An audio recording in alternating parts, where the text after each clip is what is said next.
Good afternoon, everybody, and welcome to the City Commission meeting this March 19, 2026. We're filming a movie here today, I guess. These lights are so bright, but if It's a weird color, Mayor. Is this like turtle lighting? Yeah, not turtle lighting. I don't know. I'd run out to the sea, too. Anyway, thank you all for being here today. We have a number of items to discuss this afternoon, and but with every meeting, we begin now with our City Commission reports. Did you say something, David? Mayor? Yes. We would typically begin with the CRA meeting. I can't hear you. We would typically begin with the CRA meeting and then go into the conference meeting now. You want to do the CRA meeting first? Okay. That one's noticed for 1:30. All right, folks. We will jump into the CRA meeting. Community Redevelopment Agency Board. Mr. Clerk, would you please call the roll? Vice Chair Herbst. Present.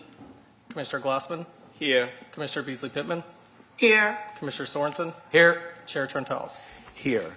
So for those of you who are seeing us on the internet, I just want to announce that the Vice Mayor was not able to attend in person for personal reasons, and Commissioner Beasley Pittman is not able to be here in person for personal reasons. So the remaining commissioners, myself, the Commissioner Glassman and Commissioner Sorensen, will be able to conduct the meeting according to city charter. As long as there's a majority that are present, we can continue with the meeting.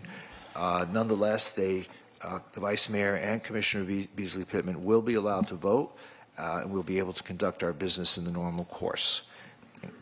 Okay, so we have our first motion, M1, motion approving minutes of the February 17, 2026 Community Redevelopment Agency Board meeting. Would someone like to move the item? Moved. Second. It's been moved and seconded. Please call the roll. Commissioner Beasley Pittman. Yes. Commissioner Sorensen. Yes. Vice Chair Herbst. Yes. Commissioner Glassman. Yes. Chair Trentals. Yes, and M1 is now approved. M2, motion approving a services agreement between the City of Fort Lauderdale and the Fort Lauderdale Community Redevelopment Agency. Anyone have any questions with regard to this item? There being none, would someone like to move the item?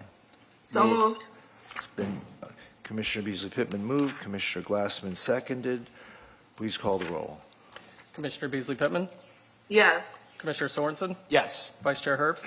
Yes. Commissioner Glassman. Yes. Chair Trentals. Yes, and M2 is now approved. M3, motion accepting the Fort Lauderdale Community Redevelopment Agency annual report and audit report and authorizing to transmit to the taxing districts.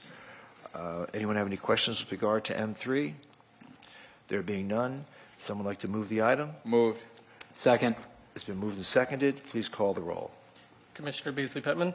Yes. Commissioner Sorensen. Yes. Vice Chair Herbst. Yes. Commissioner Glassman. Yes. Chair Trentals. Yes, and M3 is now approved. Is there any further business of the CRA Agency Board? None, Mayor. There's none. This meeting is now concluded. We'll now go back to the conference meeting.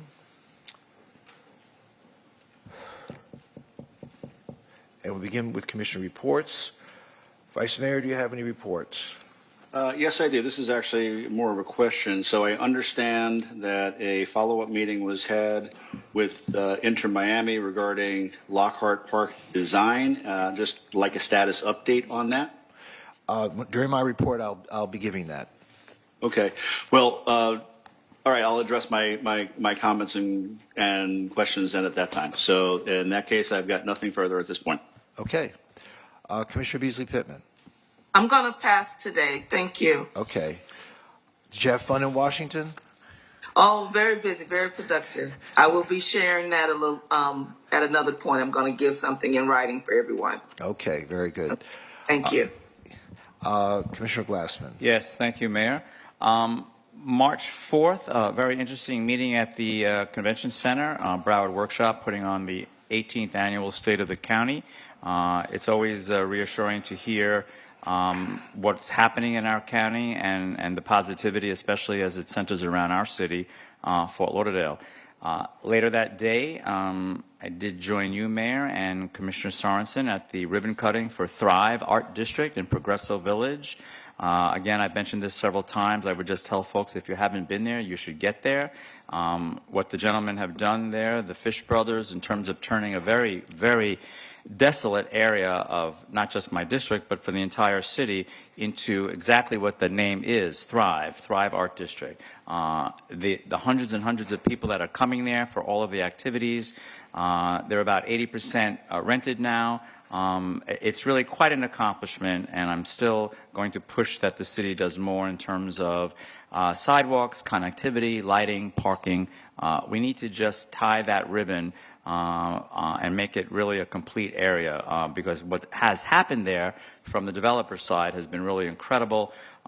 When you look at that arts district and you connect that with the Mass District and Flagler Village and Fat Village, we've really, and including even the downtown where we are, the Arts and Entertainment District, we've created a really nice corridor of arts and cultural activities, really uplifting the entire city, and congratulations to those folks. March 5th, I had the pleasure of speaking at the Marine Advisory Board. Quite an engaged group. It's always great to see the work that goes on there, and it's always really a very positive experience, and thank them for their service as well. March 7th, Mayor, we were at the Human Rights Campaign dinner held at the Fort Lauderdale Harbor Beach Marriott. Very well attended, dealing with many current events of the day. Unfortunately, most of them are not positive when it comes to the LGBTQ community, but it was really a good gathering there. A lot of issues aired, and very important. March 10th, I had the pleasure of meeting with about 30 business leaders downtown to discuss what's happening in our city as it relates to business, how far we've come, more importantly, where we are going as a city, and how that affects business in our city. Thank you to the folks that showed up at that meeting as well. March 11th, I had the pleasure of speaking at the Sailboat Bend Civic Association meeting. Again, our city's only residential historic district. And it's always a pleasure to be there in the incredible historic fire museum. What a great location that is. March 13th, the distinct pleasure of touring our brand new police headquarters. I want to thank the chief and everyone on that tour. It was really an excellent, excellent tour. I'm very impressed with that facility. So state-of-the-art, so incredibly encompassing for every need that you can think. And it really is a facility that our police deserve, and our city deserves at the same exact time. That afternoon, a very important meeting, and joined Commissioner Sorensen at that meeting with the chief and many other officers. We had a meeting with our city's local rabbis in the aftermath of the Michigan synagogue tragedy, and so many others that are happening around not just our state, country, but the world. It was a good meeting. It was a good meeting to reassure the Jewish community and the rabbis from Fort Lauderdale that we have their back, and that we will do what we need to do to make sure that that community feels safe and that those synagogues feel safe. Again, thank you to the chief for that meeting and for the tour. I really appreciate it. March 14th, we had such a good time at the City of Fort Lauderdale, our St. Patrick's Day Parade. It was great to be there. Always the energy. The next day we had the street striping on the 13th, the parade on the 14th, and the Emerald Society breakfast was out in Coral Springs on the 15th that I attended as well. So 3 days jam-packed of celebrating St. Patrick's Day. The spirit is always great. And the Emerald Society breakfast, again, they must get about 1,000 people at that breakfast. The scholarships that they provide for the young students, it's really a great group and so deserving of what comes their way. And I wanted to say thank you to them for the work that they do as well. I would like to ask, actually, a question while I'm talking about St. Patrick's Day for the city attorney. Have we determined, or are we still trying to clarify, what our role will be in the future with regards to St. Patrick's Day? I know that it's not an official holiday. It's not on the state list of holidays. It's not a federal holiday. Would that entire celebration be in jeopardy next year? Commissioner, we're working to provide a more comprehensive analysis of all of it. In the most conservative view, you're absolutely correct. It's those items that are both federal holidays and state holidays, and many things that you would expect our holidays are not. So we'll be providing that to you along with guidance going forward. Okay, thank you. It'll be interesting to see how that all, plays out in the future. March 17th, again, this was a distinct honor. I served as a presenter, and also I installed the brand new 2026 Broward chapter of the Florida Restaurant and Lodging Association Board of Directors at the beautiful Sonesta Hotel. And I wanted to thank all of those people for their service. Obviously, the hospitality industry is vital to the success of our economy. That's a great group. I think it's the largest membership of any of the chapters of the Florida Restaurant and Lodging Association. So congratulations to them for their work. It was a pleasure to be with them. Yesterday, 2 events in the evening. Shop for a Cause at the Lilly Pulitzer store on Los Olos Boulevard was excellent because of the fact that the people were in such great spirit, and Lilly Pulitzer was donating 10% of all the sales that day to the Pink Angels Memorial Foundation, which is basically in support of breast cancer patients and their families at Memorial Cancer Institute. A great cause, and I would thank everyone involved for that. That was also done in conjunction with Los Olas Boulevard and Isles magazine. And then in the evening, I had the pleasure of meeting with the Flagler Village Civic Association. We had talked as a commission about what our next steps were going to be with the one-stop shop site. And I was asked to convene and contact the DDA, which I did. The Downtown Development Authority came together with the Flagler Village Civic Association last night. We had a great meeting. It was an excellent presentation by the Downtown Development Authority, basically going through the history of what it took to get to where we are with Huizinga Park. And then what the possibilities were, and then what the next steps are. It was well attended, and everyone there was very supportive of moving forward. I couldn't bring up the. What's that, Pam? I'm sorry. It was. Didn't mean to interrupt. Go ahead. Okay, no problem. Okay. So what I would just ask city staff if we can just keep moving along that path and figure out what we're going to do so time just doesn't pass us by. The neighborhood had a lot of good ideas, and I think that we can certainly continue to move forward with that. I know that they would appreciate that as well. I would also just mention, and I'm going to actually talk a little bit briefly about an item that I've been reading about all over social media, and but before I get to that, although it does sort of connect, I did want us to congratulate the retirement for Ford. I don't know if Ford will be on your list when you announce the retirees this evening, Mayor, but that's a 17-year-old American Mustang who's part of our mounted unit and is retiring. Hope he has a wonderful retirement, and hopefully we'll mention him when we mention the retirees this evening. That's quite a horse, and it's really, really nice. I wanted to just discuss quickly, if I might ask the Chief of Police to come to the podium. So, Chief, I've been reading a lot about, I heard a lot about that night. We had a little bit of an incident on the beach. I'm gonna bring up the one on Himmershey Street. I want to show the video. So Okay. This is the beach one. the beach one. Okay, go ahead. You take Himmershey, I'll take the beach. Okay. Okay. Although they're both in District 2, but it's okay. I'm going to pass We that won't to hold you to that. Thank you very much. So, Chief, I was made aware of what was happening, when it was happening, and I've heard, I know a lot of social media carried it. I've been seeing videos and people just posting all over the place. If you could just very succinctly tell us what happened, what you were aware of, how it was handled, as easily as possible. Absolutely. Good afternoon, Mayor, Vice Mayor, Commission. Bill Schultz, Chief of Police. So reference the incident on March 17th. We were made aware of this potential gathering prior to the event. Thankfully, thanks to our very positive interaction and relationships with our local youth in middle and high schools, they actually brought it to our attention that this event may occur. After that, as soon as we got the notice, we planned, and that planning mattered. We increased the staffing on the barrier island. We deployed a wide range of resources to include additional patrol officers, additional motors, additional mounted, our quick response team, criminal investigations, so on and so forth. We also coordinated, and this is important, we coordinated with the Broward County School Board, their police department, and their security department. And we actually crafted a message that we sent in advance via the normal means of communication to the students' parents. And we sent that message 3 days in advance, 4 days in advance of that potential gathering, advising parents, this has been advertised to your children. Please have a conversation with your children about attending or not attending.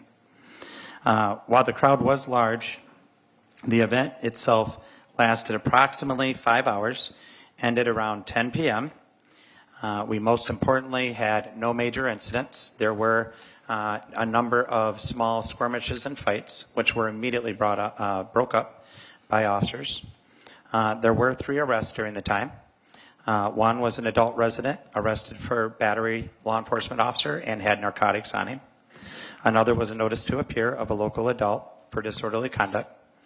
And the last was a juvenile resident who was arrested for theft.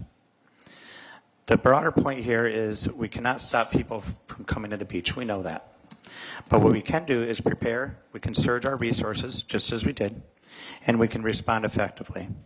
It's exactly what we did in that situation. Now, I will tell you that night I was out there the entire night. I was actually on site, mostly up in the Beach Place area. The weather did end up playing a factor. It became very cold and very rainy. So I think a number of the individuals in attendance left due to the weather. But I will absolutely say when this occurred, our officers responded in such a noble and commendable way. I could not be more proud of how they handled this situation that night. And we did work very closely with our city manager and other officials throughout the night to make sure that this was handled as specifically as it was and in correct fashion. So that was the summary of that night, and I'll open it up if you have any questions. No, thank you for that. And I'm glad you mentioned the notice that went out and how we were anticipating.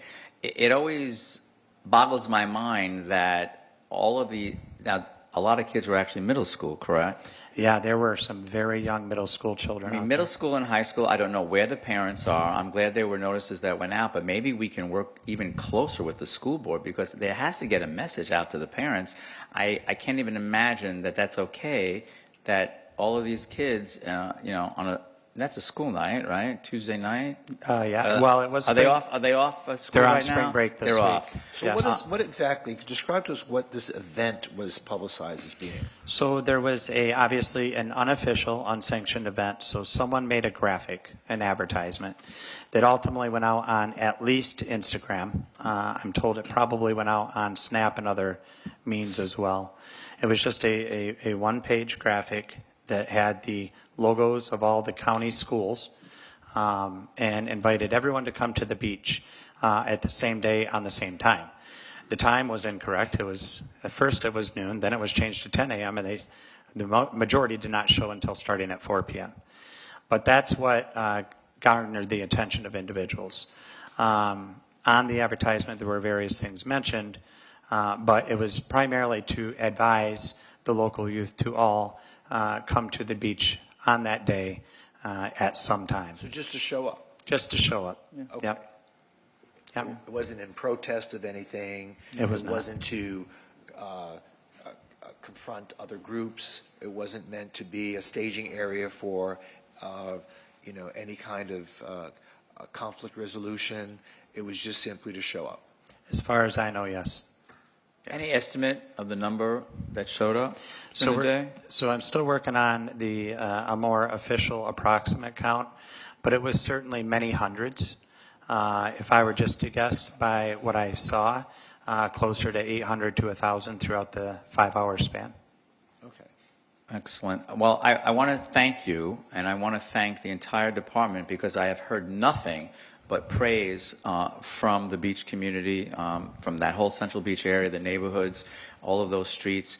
And actually, I've heard it from people that typically are not so complimentary.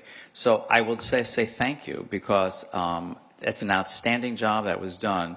The anticipation is so important, so we didn't have a repeat of what we saw last year. And I just want to say thank you, because, again, great job well done, and it's really greatly appreciated, not just for District 2, but for the entire city. Thank you, Commissioner. And I want to say that thanks truly belongs to the women and the men of the Fort Lauderdale Police Department. We are truly blessed to have one of the absolute finest forces in this nation, and I could not be more proud of them. Thank you. Thank you. I agree. Mayor, that's it for me. I was going to talk about him, Michelle. I'll let you have it. You got the videos. I'll chime in when you do your thing. But I know that was also on my list, but I wanted to make sure. I wanted to also find out, City Manager, the IPW conference, for those of you that don't know, the largest tourist conference in the world is coming to Fort Lauderdale in May. I just want to make sure, because I've been hearing about this from people, what are we doing? Are we going to do banners? How's the beach going to be affected? Are we going to, play this conference up to welcome these? I guess we're expecting like 6,000 delegates to this conference. It's that big. Are we working towards? So the city manager has something to say on that. I did just ask her. Yes, thank you. Thank you, Commissioner and Mayor. Yes, we are coordinating on the IPW conference that's coming to the Broward County Convention Center. We want to make sure that Fort Lauderdale is as beautiful, safe, and inviting as possible when those event goers come to our city. We're going to be working on banners with the Beach Improvement District. We also want to work on a closing reception activation with Visit Lauderdale. We are going to enhance our major corridors. So think on the beach, Las Olas. We want to make sure that they're as beautiful as possible during that time period. Excellent. I just want to make sure, because I'm getting asked a lot about that. So I really, really appreciate that. Just very briefly, I know that March 23rd, which is this coming Monday, we're all going to gather and celebrate what has been accomplished at the Huizinga Park. March 24th, the 372nd Police Academy graduate swearing-in ceremony at the new police station. And on March 26th, I'll be hosting for District 2 our Neighborhood Association President's Roundtable. That's it from me, Mayor. Thank you. Okay. Commissioner Sorensen. Thanks, Mayor. Appreciate it. City Manager, for IPW, are we is the mayor or the commissioners playing any role in welcoming the conference to our city? We can certainly coordinate that with the Visit Lauderdale team. There are several moments of engagement and interaction that can be scheduled around your availability. So we'll work with Visit Lauderdale on that aspect. That'd be great. Thanks. I'd like to be part of that and defer to the mayor on that, but I think that'd be great. Sure. Okay. Thank you very much. Just some additional comments on some of what we've already talked about. Fantastic St. Patrick's Day parade, striping and parade. So thank you, Parks and Rec staff. Thank you, police, fire. Fantastic job making sure that was safe and fun time. We had a. We're going to put your sport jacket in the St. Patrick's Hall of Fame. That'd be. I'd appreciate yes, that. Yes. Will that be next to your Speedo? Yes. Yeah. That's at the Swimming Hall of Fame. Right, Yeah. but it could be a moving gallery Yeah, where exactly. we just bring it to different parts of the city. So fantastic. I'll look forward to that. I'll make sure to dry clean it in advance, get it ready. Thanks.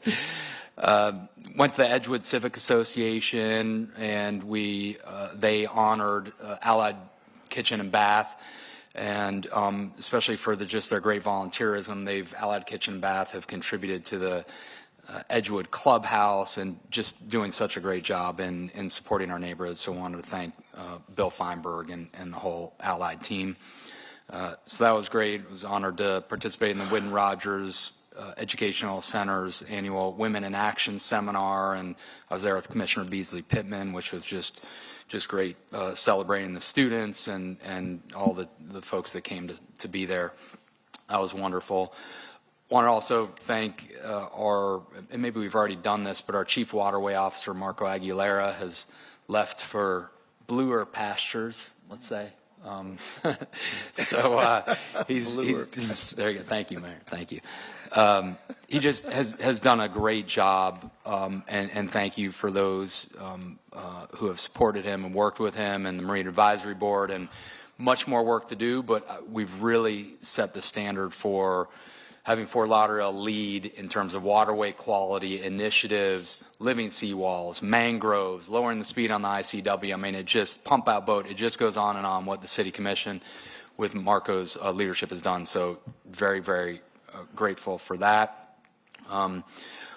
Also, City Manager, just want to touch on, if it's possible, with Milos and our continued good work in partnering with the county, the port, on 17th Street, port traffic, and just the challenges. We have a working group that I know Milos is helping lead. Love to hear just a little update, how that's going, how we're trying to address the bottleneck that is created in large part by the significant number of cruise ships, conventions that are coming in now. So, thanks. Absolutely. Thank you very much. Good afternoon. Milos Mestorovic, Director for the City's Transportation and Mobility Department. So there are a lot of traffic challenges around the port and convention center. We recognize those concerns. We created a task force meeting around monitoring traffic and managing traffic, and we hold monthly meetings with representatives from our police department, Broward Sheriff's Office, Florida Department of Transportation, Miami-Dade County Board Division who does roadway design and those who operate signals, our strategic communication, the port, convention center, including their supporting staff.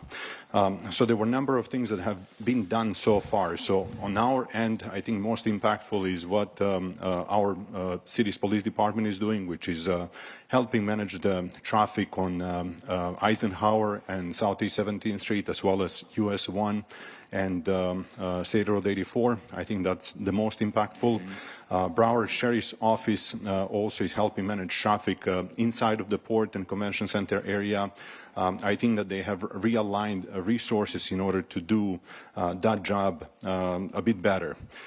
There is also effort that county is helping with, which is revising some of the signage and pavement markings along State Road 84, approaching the security gate for the bypass road as well, also making some roadway improvements by Eisenhower and Southeast 20th Street as well, in order just to enable traffic to flow a little better. So those are some of the short-term improvements that have already been done.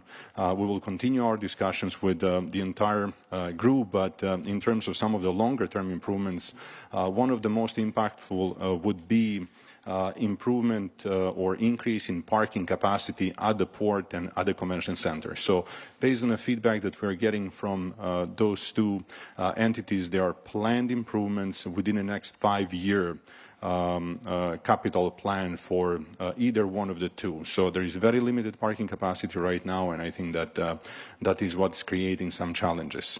Additionally, I think that improvement in transit service would also be beneficial.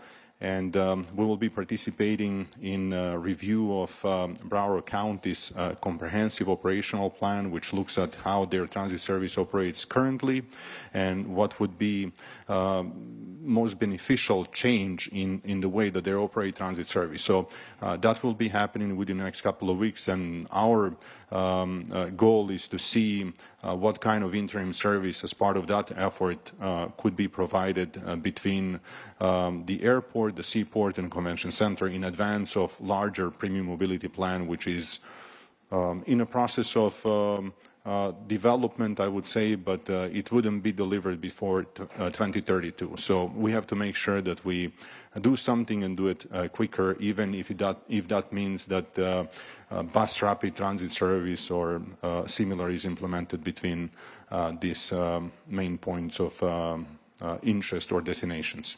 Okay, thanks. And yeah, I think you hit on the importance of sooner matters, and the parking solutions are years off, right, for the port. The transportation, if there's ways we can expedite that sooner, I think it'd be great. city manager, to move people. Another factor, and it's tied into parking, but is just the traffic stacking that happens on 17th and going into the port. Is there anything in your view that the Port of the County could do to improve that traffic stacking that's happening right now? So what we have done, we have installed some of the variable message signs in order to give drivers far in advance information as to which travel lane that they should really be taking in order to get to the port, depending whether they're coming from the east or the west. So our police department, I think, is doing a fantastic job in managing demand, because before our police was out there, the box or the intersection entirely would be completely blocked, and that is unfortunately cause of both demand and supply and also behavior of the drivers. I think that what we can do is very limited, and I think that we will have to focus on our solution really on increasing capacity within the port and reducing demand somehow, some way. So one of the solutions that I would like to focus also on is potentially working with the port and convention center to enable for some type of park and ride opportunities, right? So not everyone who is trying to go for a cruise has to park at the port, right? Yep. Maybe there are facilities that are a little further away that and that clients could use some type of bus service to get from those parking facilities to the port, because ultimately every vehicle matters when we are trying to manage already saturated roadway network. Okay. Thank you. Appreciate it. And City Manager, this is, as we've talked about, a top concern. So if we can continue to support. Thank you. Milos, I'm sorry, go ahead. But Ben, to your point, though, there is a significant amount of new passenger service at the cruise port, yes, and that's great. I think it's a vibrant cruise port, and more people are finding Fort Lauderdale as the departure destination, departure point and destination point, and you're a member of the MPO, and you hear at our meetings the county talking about their primo plan, and Milos, you referenced the airport, seaport transportation systems. They are out in the future. I mean, we've been talking about this for the last 25 years here in Broward County, and luckily now we have a 1-cent sales tax, which is dedicated for transportation purposes, and we'll be able to tap into that money to be able to design and build it. But it is a ways off. And so a lot of people are concerned that trying to get to the hospital, which is really what the email was about, is the ambulances are choked in traffic. So Chief Golan, can you come up here for a second with Milos? And I think there's a little bit of a misnomer into thinking that, when you call for 911 emergency help, that all they do is show up in a car and throw you in the back seat, and and you're on your way to the hospital. I think that science and technology has improved significantly. And Chief, you had once explained to us what happens in an ambulance that in terms of trying to deal with trauma and trying to deal with emergency situation. You once described that these ambulances have almost the same level of service as one would see in an emergency room. Could you explain to us a little bit about what your EMS trucks do contain? Absolutely, Mayor, Commissioners. Thank you for the opportunity. Stephen Golan, your fire chief. So great question. Over the years, our rescue units or ambulances have evolved well past just a taxi or Uber to the hospital. They've honestly become almost mini emergency rooms that are out in the field. We now carry over 40 medications, including just as early as last week, whole blood, and able to do surgical type procedures even on scene, such as finger thoracostomy, crikes, and things of that nature should they be needed. When talking about the traffic and the challenge that we have getting to them, we also have devices in our truck that are preemptive devices that actually change the lights and signal ahead on major thoroughfares so that we're able to change those lights.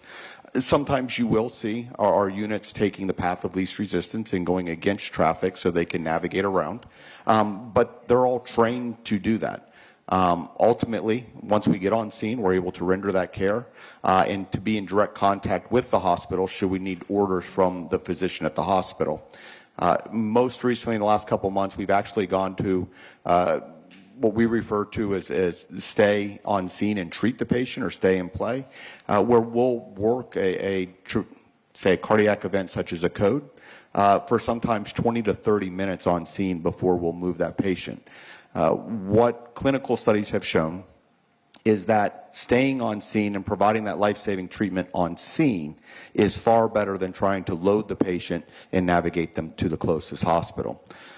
We are blessed here in Fort Lauderdale of having transport times that are normally less than 30 minutes. When you look across the country, transport times to facilities that have stroke centers or cardiac catheterizations or trauma centers are sometimes well over an hour. Here in Fort Lauderdale, we're blessed with that 30-minute time and also having all of that equipment on the trucks to begin that treatment.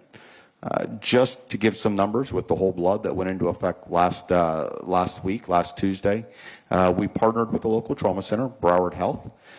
So we did it a little differently than other municipalities have done. There's only 250 municipalities or fire departments in the country that are currently offering the whole blood program, the ability to administer.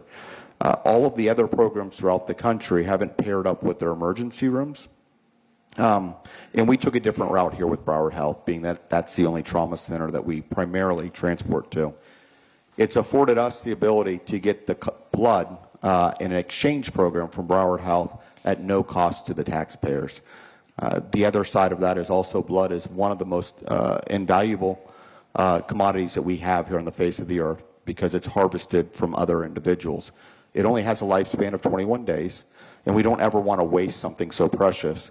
So we also are in exchange with Broward Health where we exchange that blood every 14 days. The blood that we don't use in the field is then taken into surgeries and utilized, so there's zero waste and zero cost to the taxpayers of Fort Lauderdale. All right, great. Thank you so much. I Yes, appreciate your helping us out and understanding what facilities and opportunities we have here in our city. So thank you. I hope that's helpful to the people that have expressed concern about that. Certainly, getting to the emergency is one thing, but leaving from it is also part of it. We're a growing city. Obviously, we're going to have growing pains. The bypass road. The connector certainly has helped to some degree.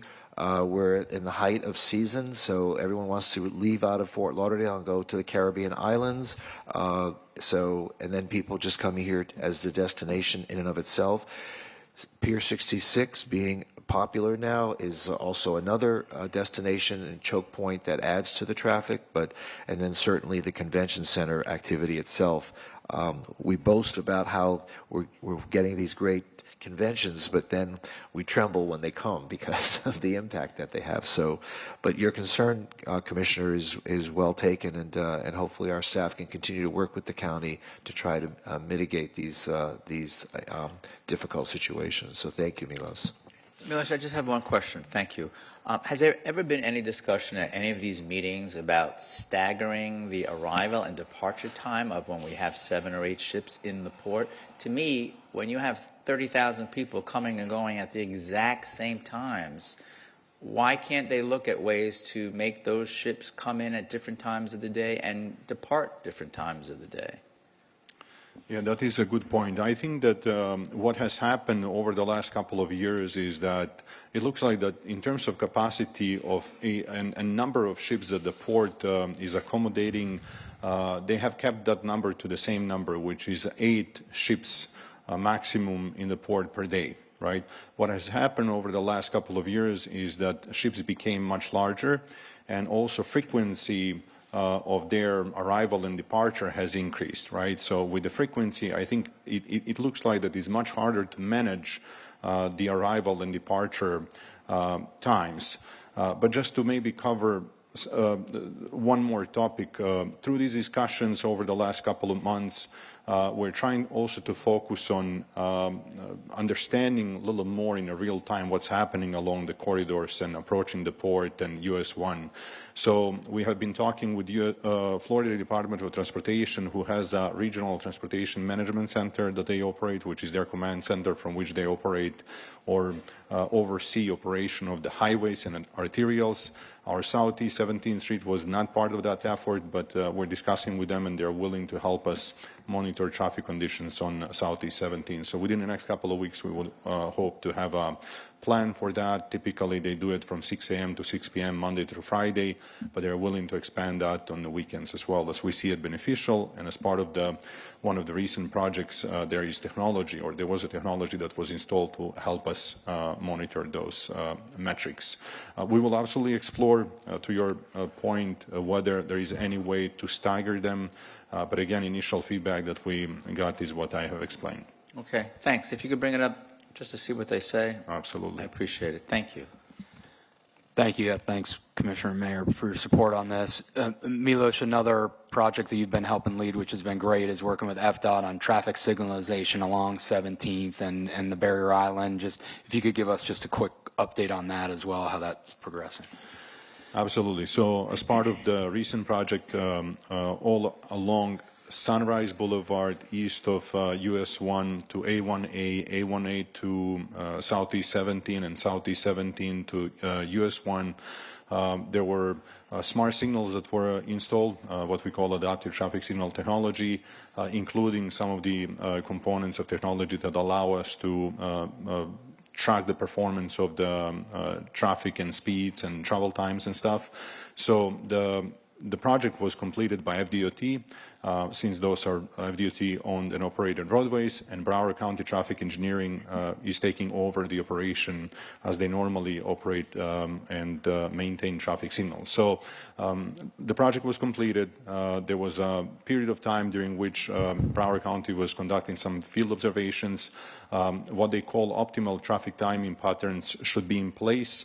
Right now, they're still conducting reviews, making certain tweaks, but again, demand and supply and also bridge operation is really affecting our ability to coordinate well signals along the corridor, right? So anytime bridge goes up, it affects really ability of traffic to move and ability of the signals to properly correspond or respond to demand. Okay. Thank you. Thanks for your work. That's going to help make a difference. So thank you on that. Two other just quick points. This is a minor, Mayor, just kind of configuration in talking with a couple of charter officers. An idea just for configuration of our room until we get to the police station, hopefully soon, is possibly moving, just an idea is moving the tables where the two charter officers sit, maybe kind of perpendicular with our dais to allow them a little bit more visibility to see the public and kind of engage a little bit more than how they're currently configured, if that's something we could explore. That's up to them, you know, and certainly when we move over to the police station, we can certainly set that up, perhaps in a curvilinear fashion so that we can all see each other up on the dais, because in the old City Hall, we all sat up there, scrunched up there, but tight. we're all up there. Yeah. But certainly, you know, it makes a lot of sense. I know they'll feel more comfortable too, so. Okay. Yeah. Great. Thanks, Mayor. And last one, and Commissioner Glassman, I know you're on the solid waste. I was going to bring that up. Oh, you're going to bring that up? Yeah, Okay, great. I'll bring that Then up. I'll defer to you because they just asked me about their meeting Friday, so I'll defer to you on that, Mayor. That's it, Mayor. Thanks. Okay, great. All right, I have a few things to go over.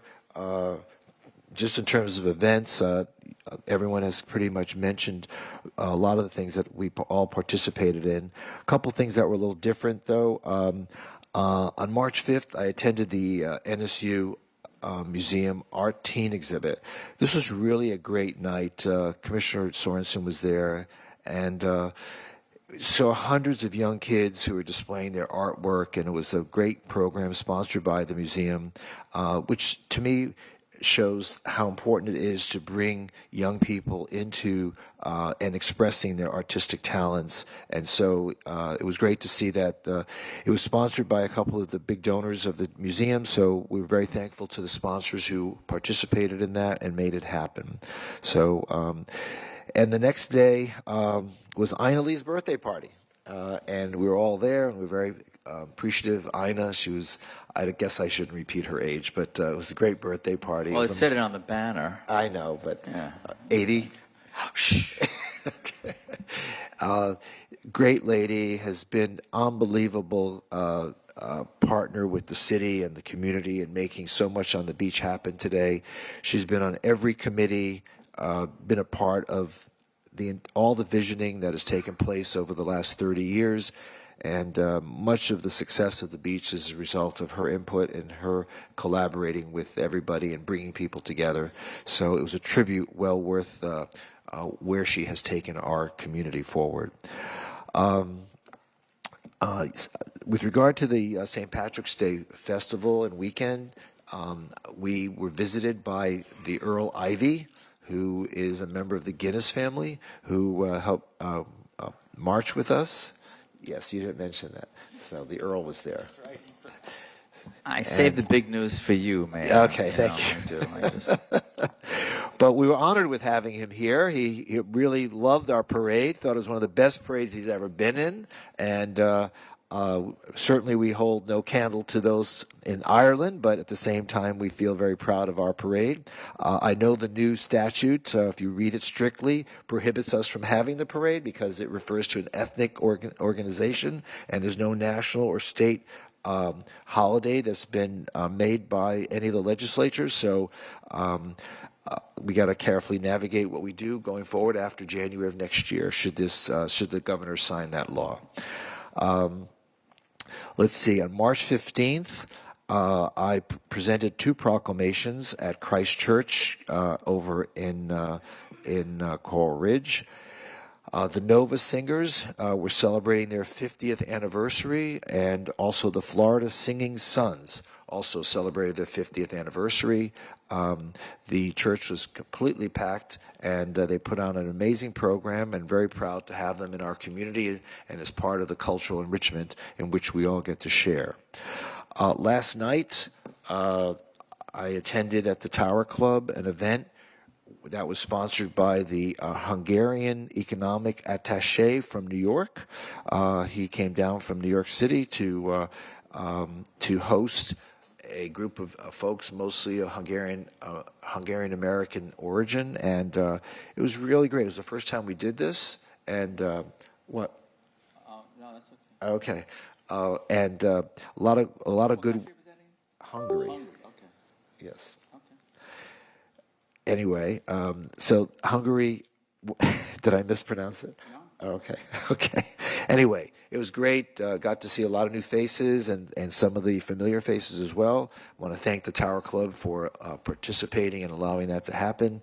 And it was just a great event to meet some new people and to invite them into our community. So next week is going to be exciting for a number of us who are going to join the Greater Fort Lauderdale Chamber of Commerce in the Washington Summit Fly-In.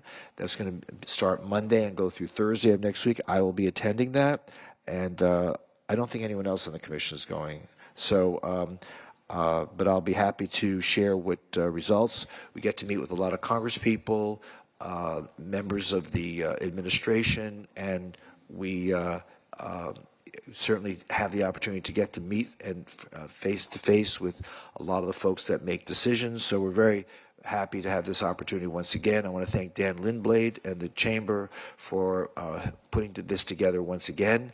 And I think it always reaps great dividends for our city as we get to learn more and more about what goes on in Washington, and they get to know more and more what goes on here in our city. March 28th, that's the following weekend. We have the city's family picnic at Snyder Park, so looking forward to seeing everybody there. It's always fun. I'll be serving beer from 11 o'clock to 1. Yes, yeah, some thirsty people. And let's see, also... Eric, do you have a bartending license for that? Yeah. Let's see. March 31st is going to be the VIP opening of the Lauderdale Tropical Bear Week at the Sonesta Hotel. I'll be presenting a proclamation and welcoming that group who will be vacationing here and celebrating their community's event here in our city. And then April 2nd, we have the Lexus Corporate Run at 6:30 p.m. That begins next to the Broward Center. So Commissioner Glassman, put on your running shoes, and hopefully you'll be able to make it this year. You're welcome. Okay. All right, let's talk about a few issues. Solid waste. So yesterday I got a call from Commissioner Beam Fur, who made me aware that there's a meeting tomorrow. Commissioner Glassman, do you want to talk a little bit about what's going on there and what this meeting is about and why they want us to participate? Sure. Well, first of all, Mayor, I do know that we've been trying to schedule a meeting to have an update on exactly what's been happening with the county and the Solid Waste Authority. Do we have any idea when that's going to be happening, City Manager? Because I know that we've been waiting for a while. Sure, I'm going to invite Brad Kane, our Public Works Director, to give an update. Push the Microphone. microphone on. I always have that problem with Mike. Okay. Yeah, we're going to bring some items forward in May. The county, the SWA consultant is going to make a presentation on the future of what the SWA is to look like in participating cities. And then staff is going to have another presentation basically reviewing the solid waste master plan and the facilities amended agreement. So those two items will be coming in May. A decision to join the SWA does not have to be formalized until July. That's when the county and the SWA are expecting a commitment from all the municipalities. So we have some time, but those items will come in May. Thank you. So I'm glad you're giving me that information because that's very pertinent to tomorrow. So tomorrow there is a meeting of the governing board, you can call it. It's every single city in the county. They've been having, and I'm going to be really honest about how I feel about what's going on with the Solid Waste Authority and the work that's been happening. It's been 7 years that the county's been trying to put this together. You have 3 cities who have automatically said we're not participating. Pembroke Pines, which is one of our 3rd largest cities in the county. Second. Well, I said one of our 3rd. Yeah, oh, okay. But second is good. Hallandale Beach and Pompano Beach. They are not participating at all. And there are many more that are on the fence. So here's the issue. They want to have a quorum because they're nervous about not having a quorum to present the master plan that you said. They need 19 votes to move the process forward. The master plan. Right. I personally think it's premature to vote on the master plan until we actually have a discussion and we have a presentation. I think other cities are feeling that as well because they're not able to gauge their commission's approval or non-approval of this master plan. I will tell you that really what the master plan is basically saying is very, very general and not, in my opinion, comprehensive. It's talking about just setting up a couple of drop-off points and then pushing everything like 10 years down the road, if I'm correct in my assessment of what that is. So that's difficult. That's not a lot. I don't even know why the county can't even do that on its own, just set up those drop-off points.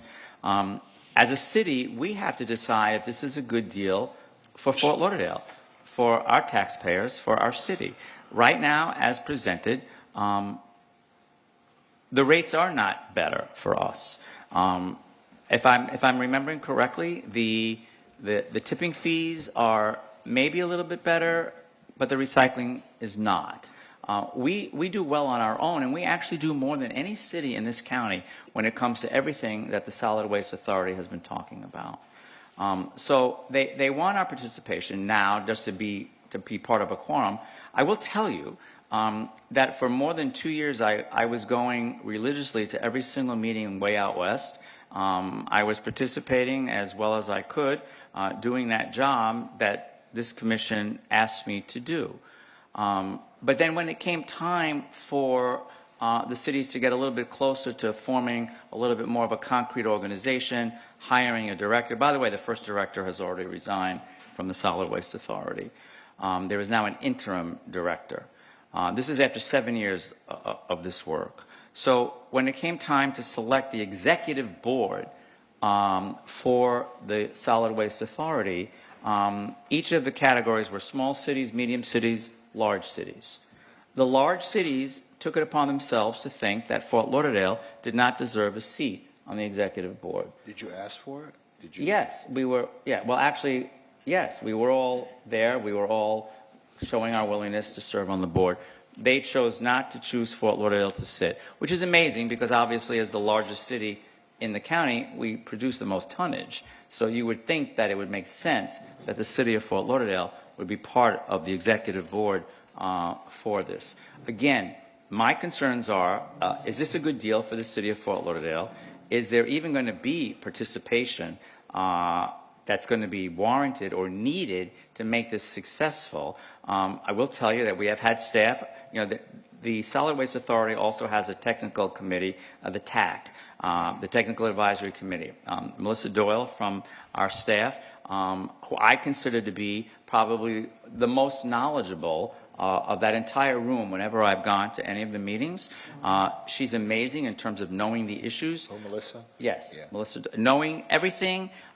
She has been attending every meeting because I was not going because I wasn't on the executive committee. There was no reason. And I basically was relying on Melissa's input, Melissa's advice, and Melissa's incredible summaries of what was happening, keeping me abreast of what was happening. And then we were going to plan I thought it was going to be April, but now I'm hearing it's May.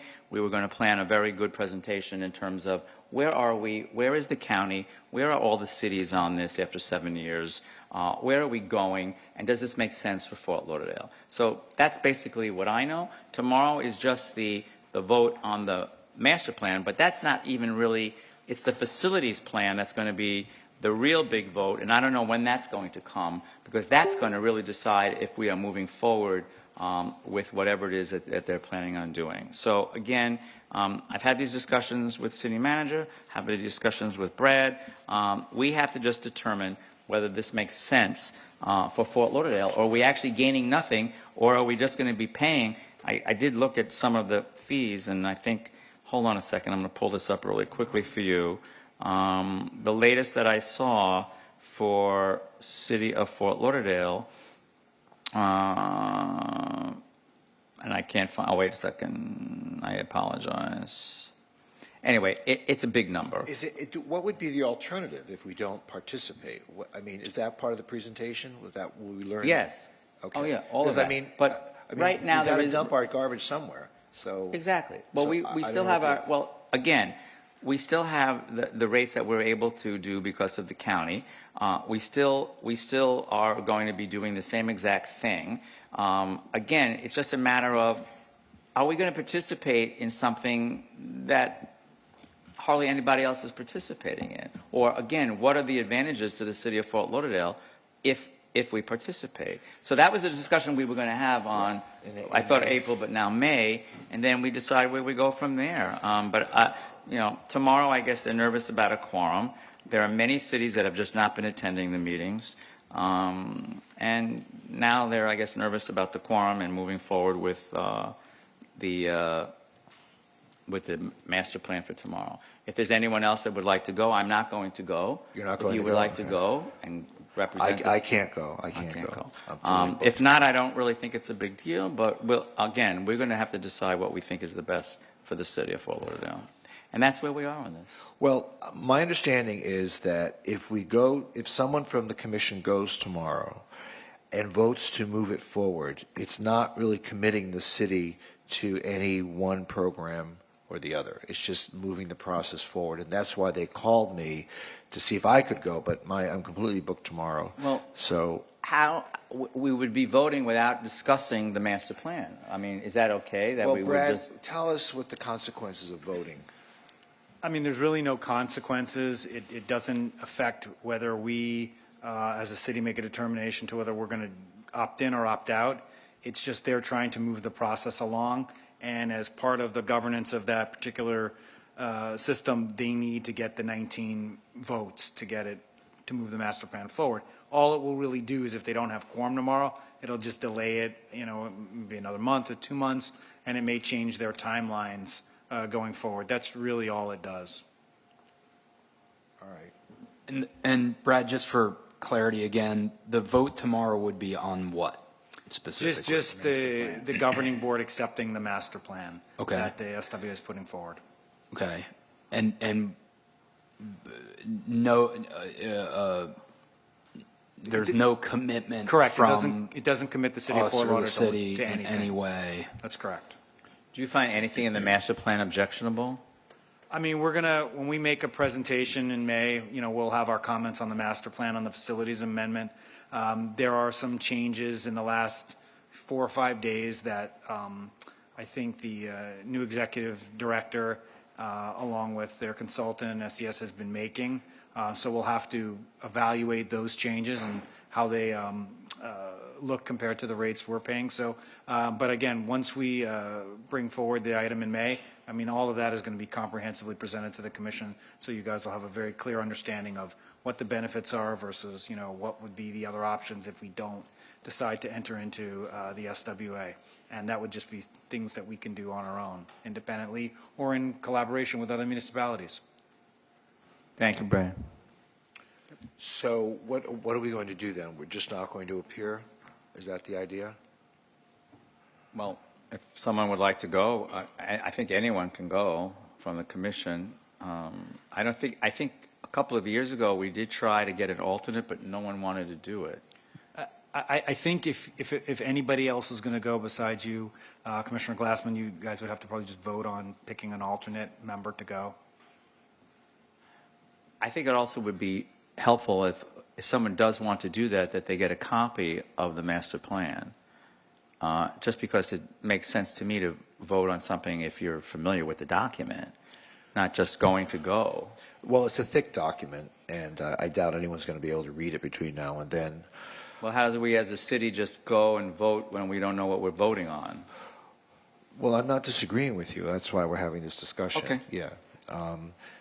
All right. So it's the commission's decision then to not participate tomorrow and to wait until we have a presentation before we decide whether or not we're going to continue to involve ourselves with this program going forward. Is that kind of the way I'm understanding it?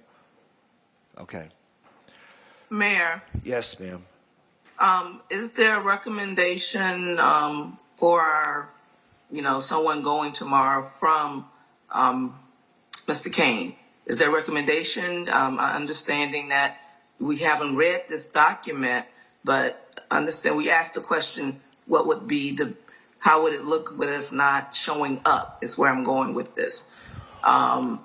Is there a recommendation from Brad about which direction we should go with this?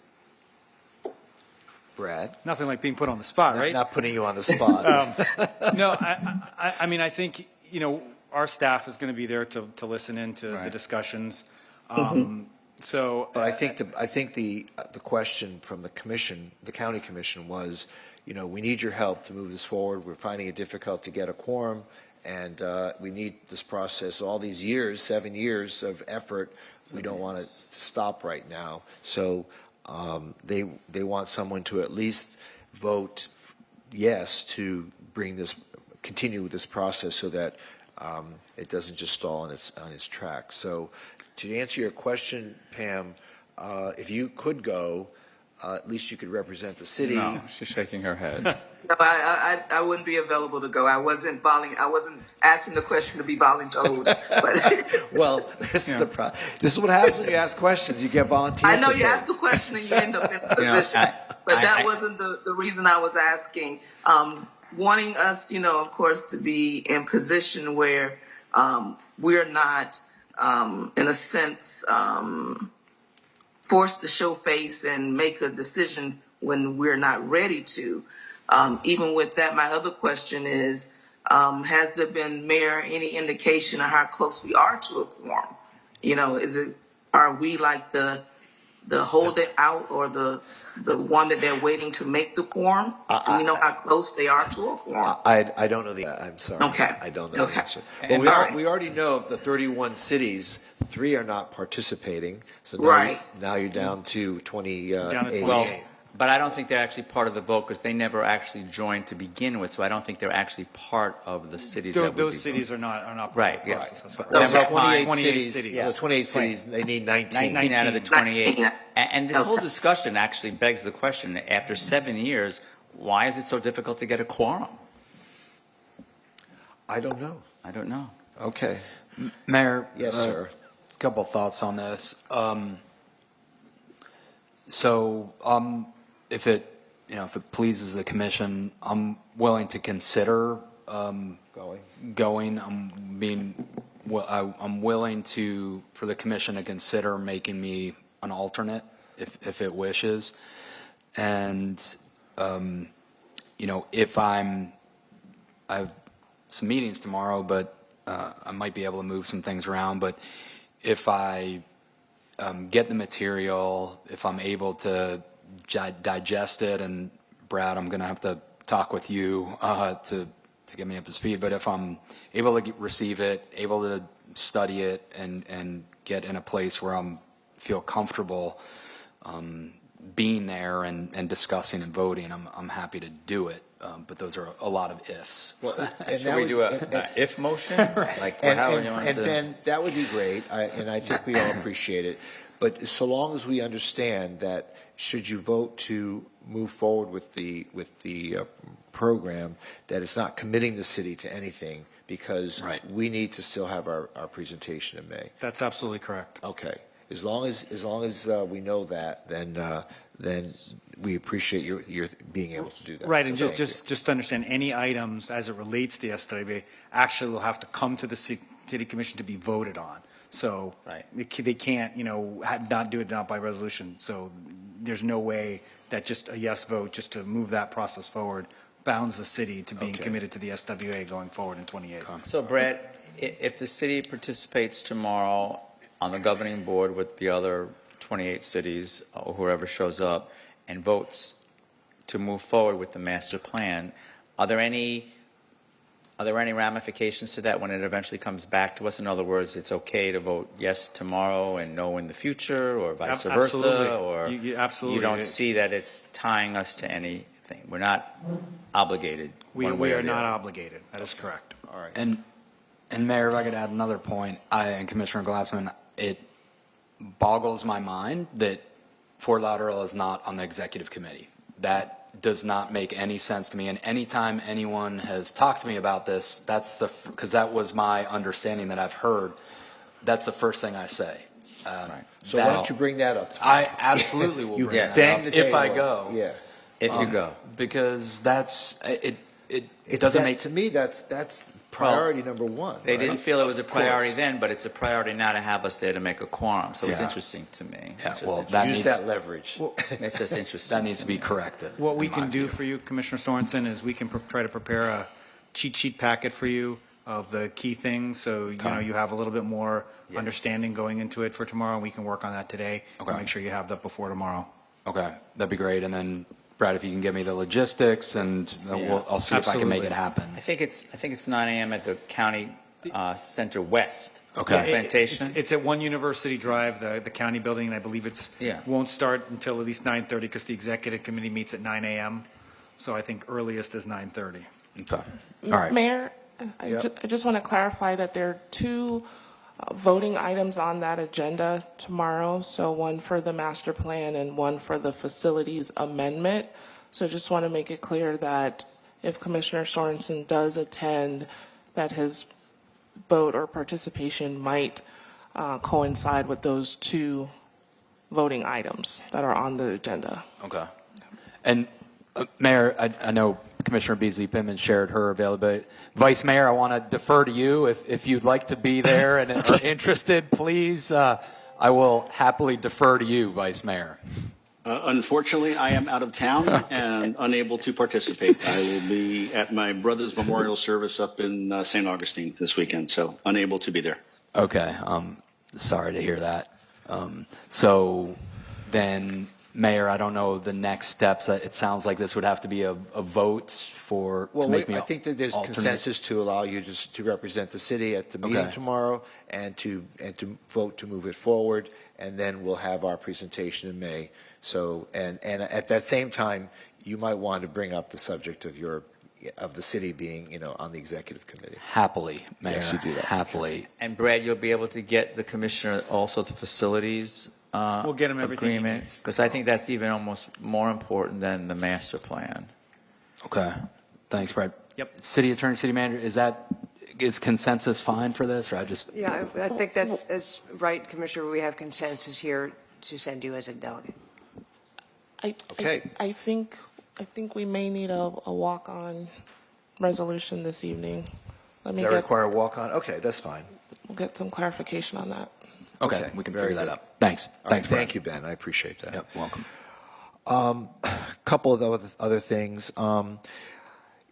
Every year we have nominees for the Walk of Fame, and this year we have, I believe, 5, and I believe we may be running out of sidewalk, and we should think about reducing the number of Walk of Fame nominees each year from 5 to a lower number, whether it be 2 or 3. I honestly, I don't know how many years we've been doing this now. 10 years maybe? And we've certainly been able to select the low-hanging fruit, like the most prominent people over the years who have been significant contributors and who represent the values and the history of Fort Lauderdale. We've certainly have now recognized those people. And I just think that as you look at the length of this Walk of Fame, at some point we're going to run out of sidewalk, and we don't want to end this program. I think that it's a great program. So something to think about. It's not really it's on the consent agenda. I didn't want to hold up the meeting discussing it, but I just wanted us to think about it, the commission at some point, what we want to do on that, because.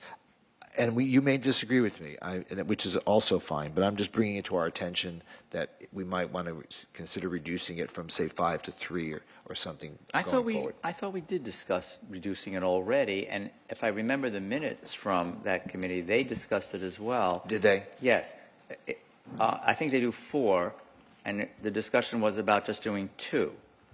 But I think that was because we brought it up first as a commission. I know that I mentioned it to the committee. I thought we agreed. Did we? As a commission, I do. The commission discussed it at conference, and staff shared that we would go to the committee and have that discussion with them as well. So that message was relayed to them. And they had a discussion there? I believe so. I defer to the Parks and Rec team. Who? Enrique Sanchez. I think they did. Please push the button. Yeah, great. Hi. Hi. Good afternoon, Mayor, Commissioners. Enrique Sanchez, Deputy Parks Director. That is correct. So the committee did vote for this year, but they did speak about going to 2.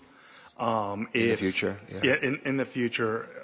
There's nothing holding them to that. If we do want to hold them to that, it would require some action from Commission saying future ones are limited to 2. Okay. So it depends how strict you want to do. If you want to keep it, It's up to them. It's up to the committee. so- Yeah. Okay. All right. Great. Thank you. I appreciate it.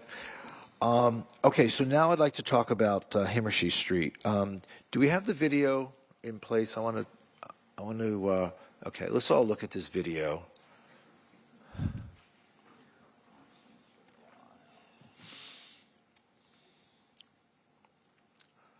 Warning: distressing content. Okay.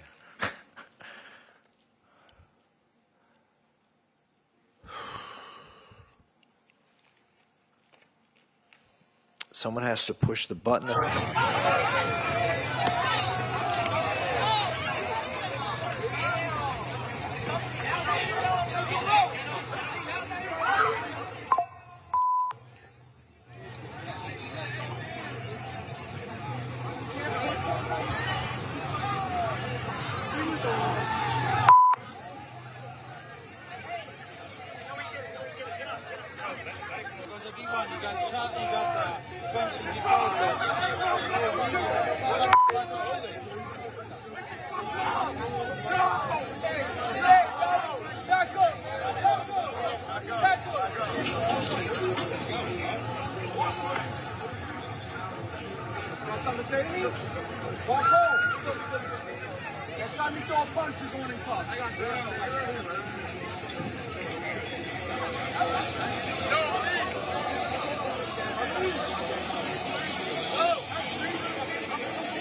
Ladies drink free.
Okay, thank you.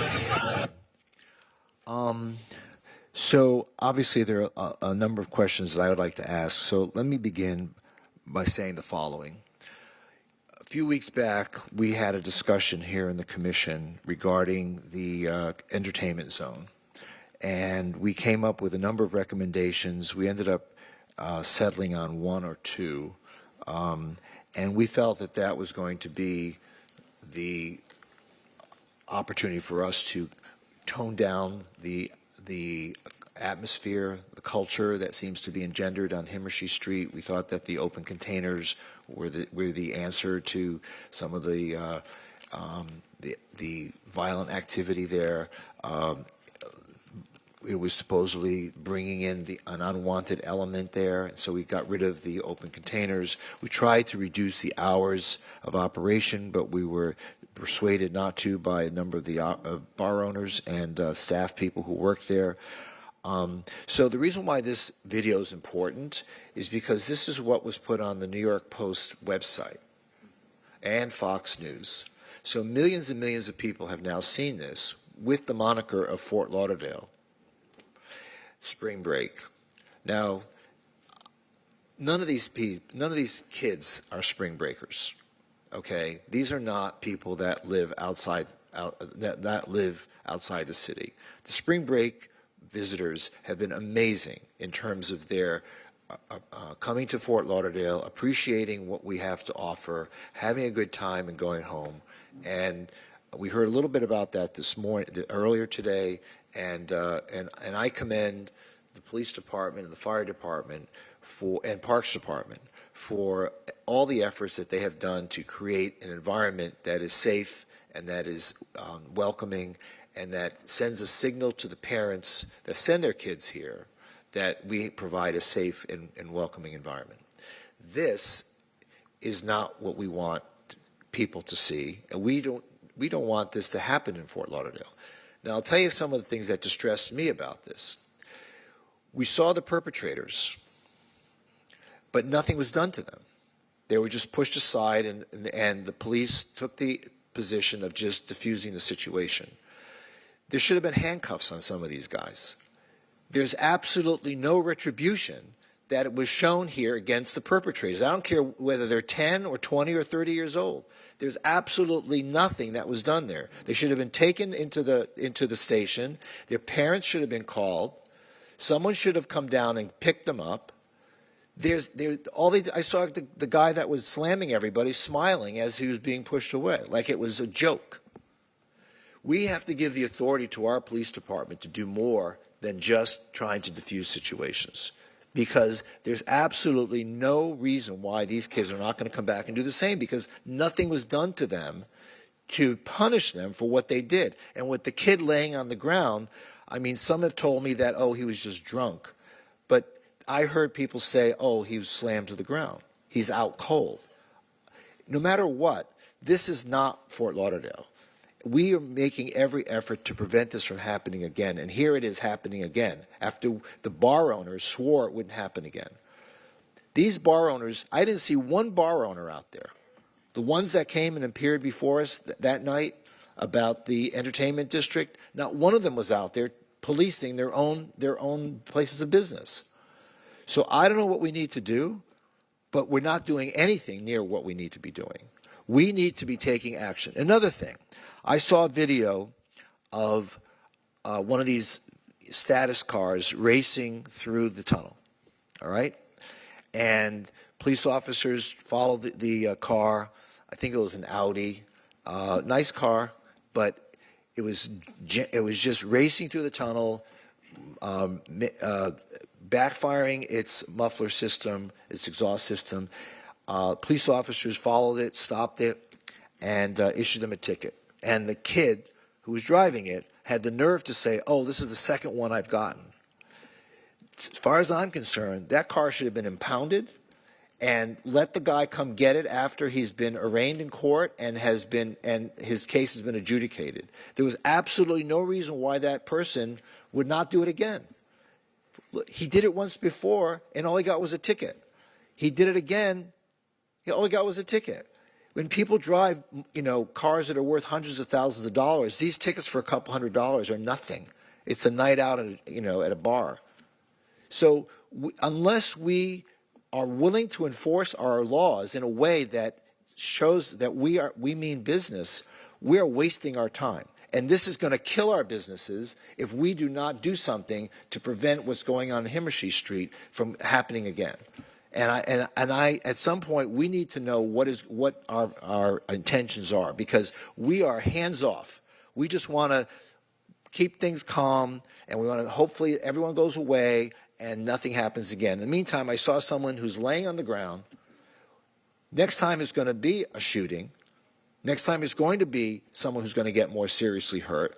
And all we're going to do is wring our hands and say, oh, we have to do better. We've got to prevent that from happening. And I don't know, I don't know how to save what we just saw. When you have a national newspaper like the New York Post putting it on their website, when you have Fox News redistributing it on their website, this does not look good for our city. And we don't deserve that kind of image when we're not that kind of people. So I bring it to your attention, City Manager, and I hope that we can find ways that we're going to do better. And we've got to figure a way to prevent this from happening again, because unless there's retribution, unless there's consequences for this kind of behavior, it's going to continue to happen again and again. Thank you. Well, Mayor, may I? yes, please. So on January 20th, I believe the second meeting. Can you speak up a little On bit? January 20th, this commission had the conversation about the special entertainment districts and asked that staff come back within 90 days with an update to the ordinance to allow us to have an opportunity for those businesses that are operating under the privileges of the special entertainment districts to become officially part of the district. We have been working on that. We have a public meeting, our final public meeting scheduled for March 30th. We intend to come back to the commission with proposals that will assist in streamlining the behaviors and the obligations of the businesses in those special entertainment districts. Our police department has the authority to enforce in any manner that coincides with their training and their observations of the current situations, and they exercise judgment in doing so. And so our teams are committed to ensuring that Hemmershey and the conditions there improve, and we're looking forward to having that future discussion with the commission. Honestly, on the City ordinance. Manager, I don't see it improving. We just saw it happen again. So we can't keep waiting. The business owners you have to do what you have to do. You do that in the course of time when you can organize them and meet with them. I think that was a complete dereliction of their responsibility to manage their own properties and to manage their customer base. But as far as we're concerned, we need to be more proactive. We need to be more engaged, and we need to show that we mean business. Because, look, I've lived here for over 40 years. I've seen spring break. I've seen different levels of spring break. I see where kids have been dragged into court because of their misbehavior, okay? And we cannot allow us to fall into the trap that other cities have subjected themselves to the point where they no longer have spring break. And we've seen that happen. And but we want spring break in Fort Lauderdale. The college kids are great. They provide great business to our business owners, and also adds to the culture of who we are. Historically, this is in our DNA. But when you have mostly local kids who come here to act out, they probably don't even live in the city. But this is a staging area for them to just come there intending to get into a fight, because that's what they do. And we can't have that. This is not a place for them to act their conflicts and their disputes and their disagreements. So, anyway, Mayor, I agree with you completely. It's unacceptable. It's not who we are, and we've got to do better as a city. And when we last talked about this, we talked about eliminating open container. We talked about eliminating on-street alcohol sales, both of which we did. And are working on. And we talked about reducing the hours of this specific entertainment district. The majority did not want to change the operating hours of this entertainment district. I think we need to. And let's have a discussion with this added what we're seeing. We've got to take proactive steps. And so are we willing as a commission to change the operating hours for this specific entertainment district? I think we need to do that, Mayor. Well, they're going to have their meeting with the business owners. And when you report back, but this could have happened at 11 o'clock at night. It could have happened at 12 o'clock at night. We don't know that reducing the business hours is going to really change the conduct, but it certainly changes the atmosphere of what kind of entertainment zone this is. If it's 4 o'clock in the morning, it creates a sort of licentious atmosphere, right? Like anything goes. So if we reduce that, maybe it's not going to be it's not going to be the kind of edgy environment that him or she has become. So I'm going to defer to the city manager. I agree with you. We need to really rethink this, because I think we were too trusting that these business owners were going to be more responsible, but clearly they haven't been. No. And I do want to highlight, police department implemented an operation specific to the Himmershey district in terms of stepping up enforcement and patrols, and that has carried over into the spring break period. So we have more police officers engaged in the special entertainment districts than we would normally have had prior to January. Well, we saw the police there. I mean, they did a great job, breaking it up. But we have to go one step further. Well, that's because if you remember, all of the business owners at that meeting in January promised us that they were going to step it up in terms of their own security detail. I know. They were going to step it up in terms of, improved funding to do all of those things, also to clean up the street. Yeah. There were a lot of promises made Remember? at that meeting that we had, and that's what I want to see. I want to see, have they lived up to those promises? Because 90 days takes us to They haven't lived up to this. Just happened 2 days ago. Look, I've seen worse than this. I've seen pictures of people passed out on the street, like on the sidewalk, rather, even just. We're not talking about the Sapphire. Thank you very much. Well, that was just for St. Patrick's Day. Yeah. But seriously, the 90 days that we said from the January brings us to when again? It brings us to the April 21st meeting. Okay, so are we going to be able to have some sort of assessment given to us in terms of the promises that were made with regards to increased funding, security detail, all of that was promised that night? I mean, have we seen a change? Is there anything that's happening that we've seen that's different? So based on the feedback that we have received from the businesses thus far, and we will continue with those outreach efforts, we will incorporate requirements in the ordinance that will speak to those promises and obligations.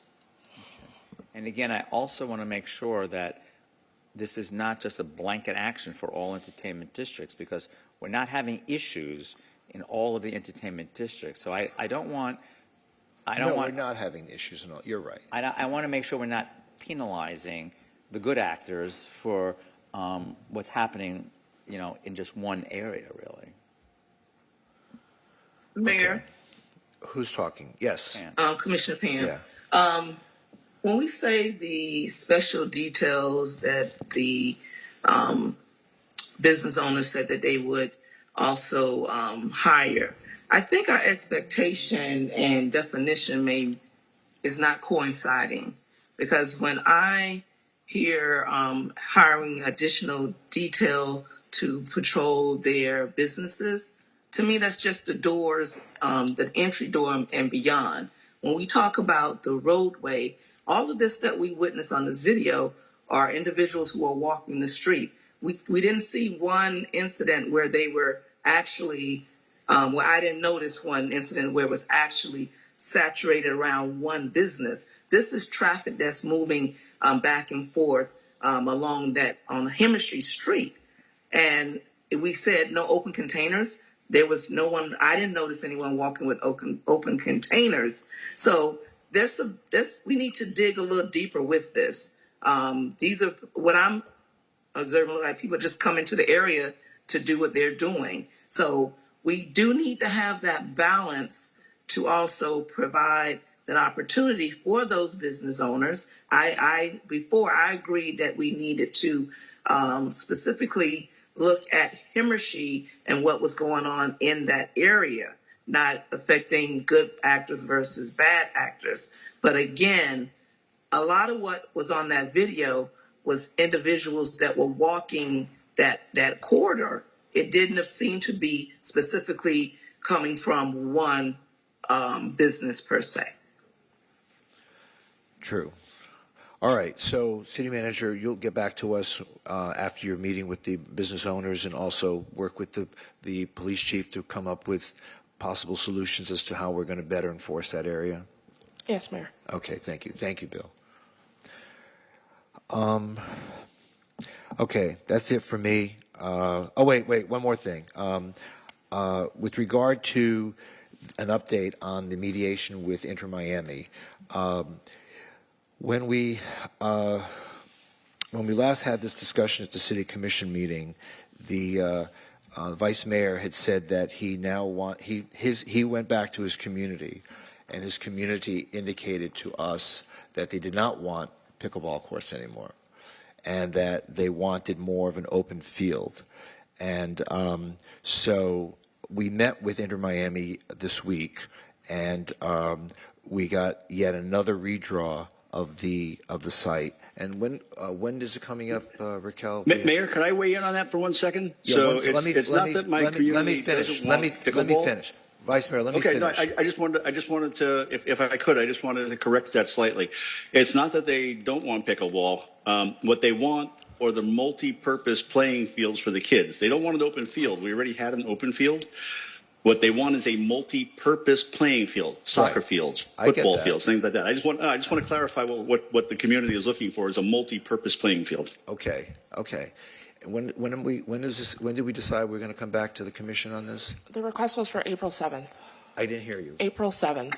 The first meeting in April. Correct. Right. So just to give you a little heads up, the redraw of the site does include a multi-purpose playing field. In fact, it consists of a full regulation-sized soccer field. So I think everyone will be very happy to see the result.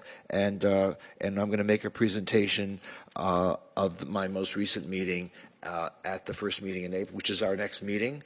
And hopefully we can move forward and finally get this park built. Alrighty. So that's actually what I would like to weigh in on. So sure. Under Heather, prior to me, there were many workshops and charrettes held with the community to talk about what this park was going to look like, and the design that went forward very much reflected all those meetings that she had prior to my coming on board. The only change I made was, like I said, the addition of just pickleball to what had been formerly an empty space. I I would like to have an opportunity to socialize whatever the current drawings look like with the community. I think my community needs to have a workshop and an opportunity to see what the current iteration looks like. And so I know that there are plans out there, but I haven't seen them. So as the district commissioner, I'm requesting an opportunity to circulate these and have a workshop with my community because, again, they've invested years in the design of this park. And I think it would be premature to do much of anything, vote on anything, until the community's at least had a chance to look at it.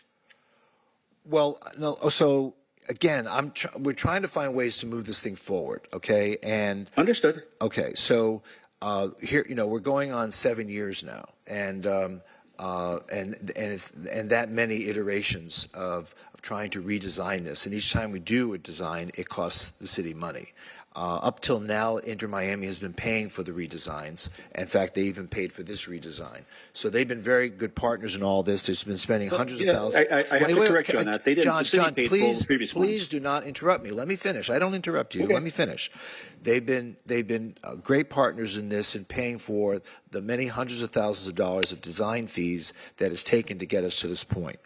Also keep in mind that this is part of the mediation and part of the dispute resolution. And so the design that we've come up with includes requests on their part as well as requests on our part. Now, the last design that we came up with, which was presented to the commission, included modified parking area as well as the pickleball courts. And we were ready to move forward on that. I don't recall you're asking for a community outreach at that point, but we did it. We changed nonetheless at your request, and we took away the pickleball courts, and we had a multi-purpose field included. So I don't have a problem. You're seeing the proposed design between now and the next meeting, and if you want to circulate it around to the community before the next meeting, that's fine.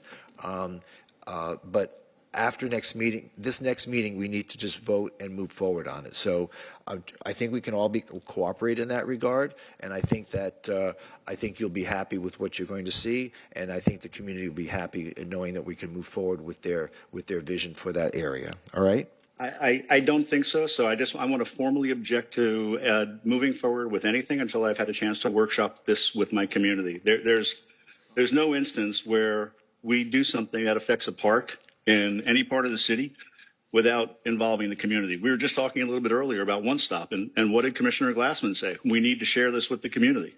I'm simply asking for the same consideration for District 1. That's what I just said. I said I want to have a workshop before we vote on it. I'd like to have a workshop. Well, I don't have time to organize a workshop between now and April. Well, how many months do you need? That's not realistic. How many months do you need? How many months do you need? Mayor, to your point, we're going on 7 years on this. I don't think another month or two isn't going to make any difference. So I'm asking, how many months do you need? I don't know. I just learned about this literally today. So, you're asking me to give me an answer on something when I have absolutely no information whatsoever. I don't know what the plans look like.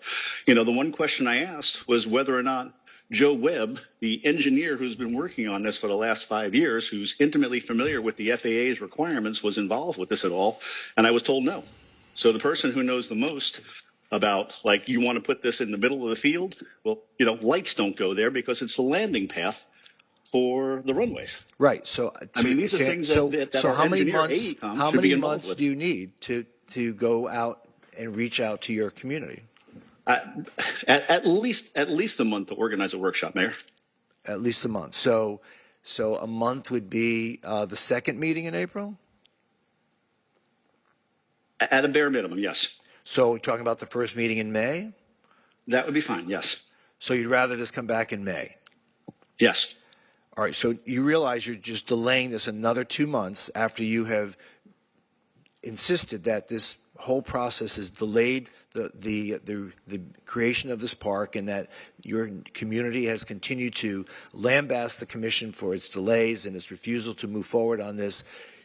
When we can actually wrap this up at the next meeting, based on all I don't want to wrap it up without consulting my requirements that you have requested the commission to come up with, and we responded to all of your requirements.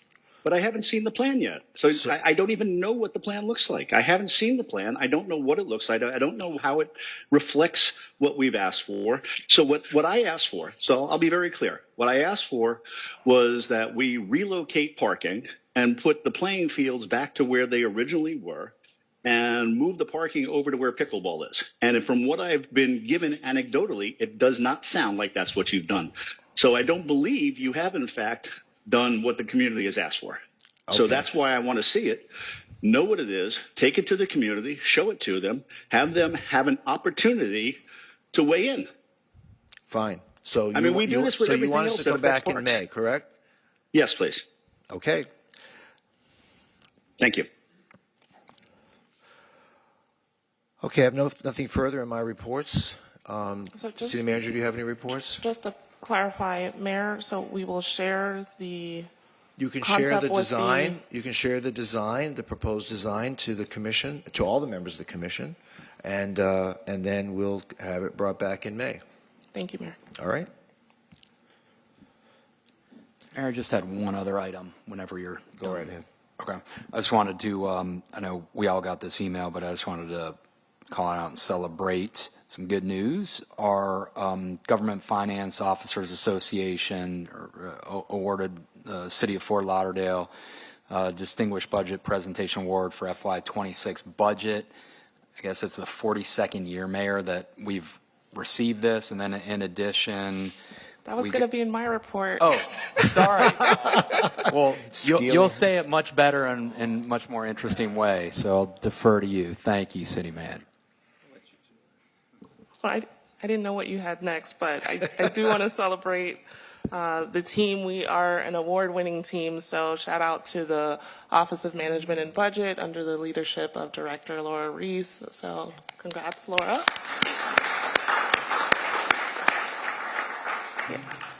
It is the 42nd year, but we got to keep it going, right? I also want to congratulate Fort Lauderdale Fire Rescue on achieving the Commission on Fire Accreditation International reaccreditation for the third consecutive time. So congratulations to Chief Golan and his entire team. The men and women of our fire service are matchless.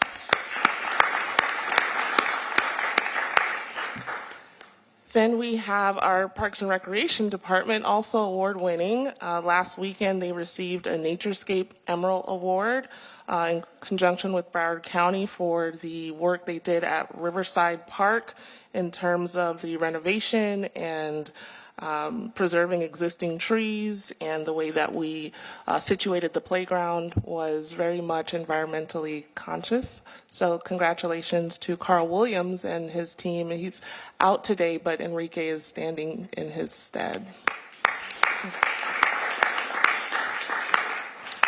Other than that, I do want to recognize several city departments, probably too many to name off the top of my head, but we just concluded our parade season, and I know you all mentioned the St. Patrick's Day Parade, but during this time of year, we had the Martin Luther King Parade, we had the Sis-Drunk Parade and Festival, and then we concluded with St. Patrick's Day.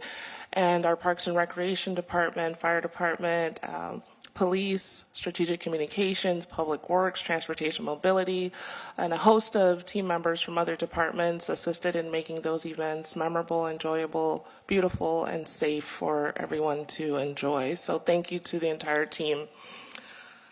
We also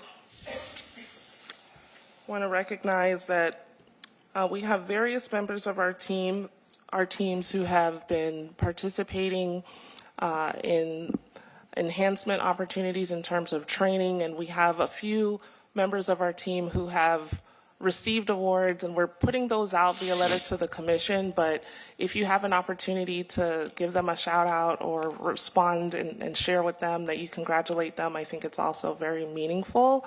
They don't all get recognized here at commission, but we try to communicate that very proactively. So thanks again to the commission for all the support, and for our wonderful team for all their efforts in keeping us at the highest level of achievement. This weekend, we have the Group Violence Intervention Program. There's a walking one-stop occurring at Provident Park. Under the leadership of Commissioner Beasley Pittman in District 3, we're piloting this program in coordination with Fort Lauderdale Police Department. Chief Schultz and Captain Will August have been very instrumental in seeing this program launch, and this is just the next iteration of community engagement and outreach events in support of reducing gun violence in our community. So I just wanted to put that out there. That's happening from 12 to 3 on Saturday at Provident Park. Thank you. Does that conclude your report? That concludes my report. Okay. City Attorney, do you have any report? Thank you, Mayor. I just want to address the appointment of Commissioner Sorensen to this for the meeting for tomorrow. The resolution appointing Commissioner Glassman appointed him as the primary but didn't designate a process for an alternative. So we're going to prepare a walk-on resolution for you for this evening, and you could formally appoint Commissioner Sorensen to go tomorrow. Okay, great. Thank you, Ben, for doing that. Okay, there being no further reports, then we'll continue now with our business one. This is the A5 Sanitary Sewer Lift Station presentation, Public Works Department.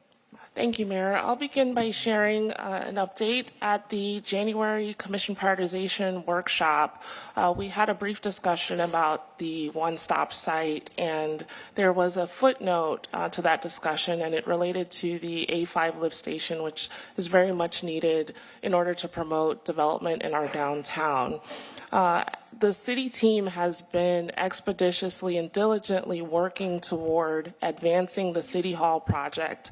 And the City Hall project can only move forward with a new A5 lift station. And so our hope is that we can ensure that this project moves forward expeditiously so that we can also advance the City Hall project and meet the expectations of our commission and our neighbors and stakeholders. This time I'm going to turn it over to Neil Rodriguez, our Assistant Director of Public Works, to walk through the presentation. Good afternoon, Mayor, Vice Mayor, and Commissioners. As Manager Williams mentioned, today we'll be presenting an overview of the proposed sanitary sewer lift station A5, including the need, a little bit of a background, some site considerations, and the next steps. And staff will be seeking Commission direction on the preferred alternative or the preferred location so we can proceed with the final design and implementation. So to give a little bit of overview of the sanitary sewer lift stations, they are a critical component of our wastewater infrastructure. It allows sewage to be pumped from the lower points to higher elevations when the gravity sewer is not sufficient. These stations, they move the wastewater through forest mains to our GTL wastewater treatment plant, ensuring reliable and continuous service. Now, a sewer basin is the defined geographical area where all the wastewater is collected and directed to the specific lift station.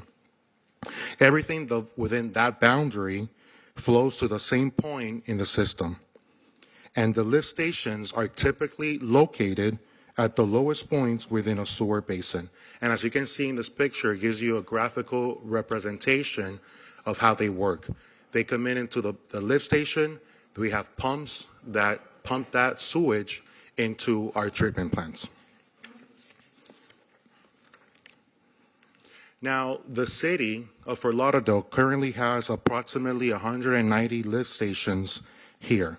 And our system capacity is measured using what is known as the nominal average pump operating time, or NAPOT.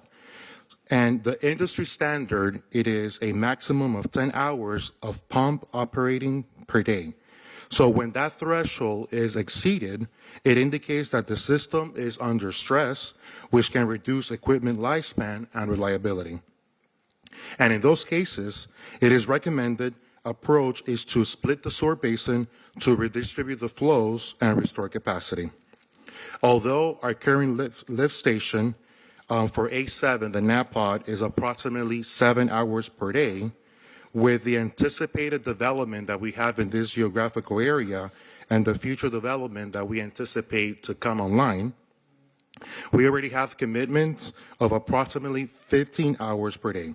What this means is if those developments were to come online, will be above the industry standard of the 10 hours of pump operating time per day. Another way that we can see this, or we can look at this, is this particular lift station has 3 pumps. Right now, one of those 3 pumps is operating 24/7. The second pump, it's operating more than half the time. And the third pump is there for reliability and redundancy in the event that one of those other 2 pumps fails.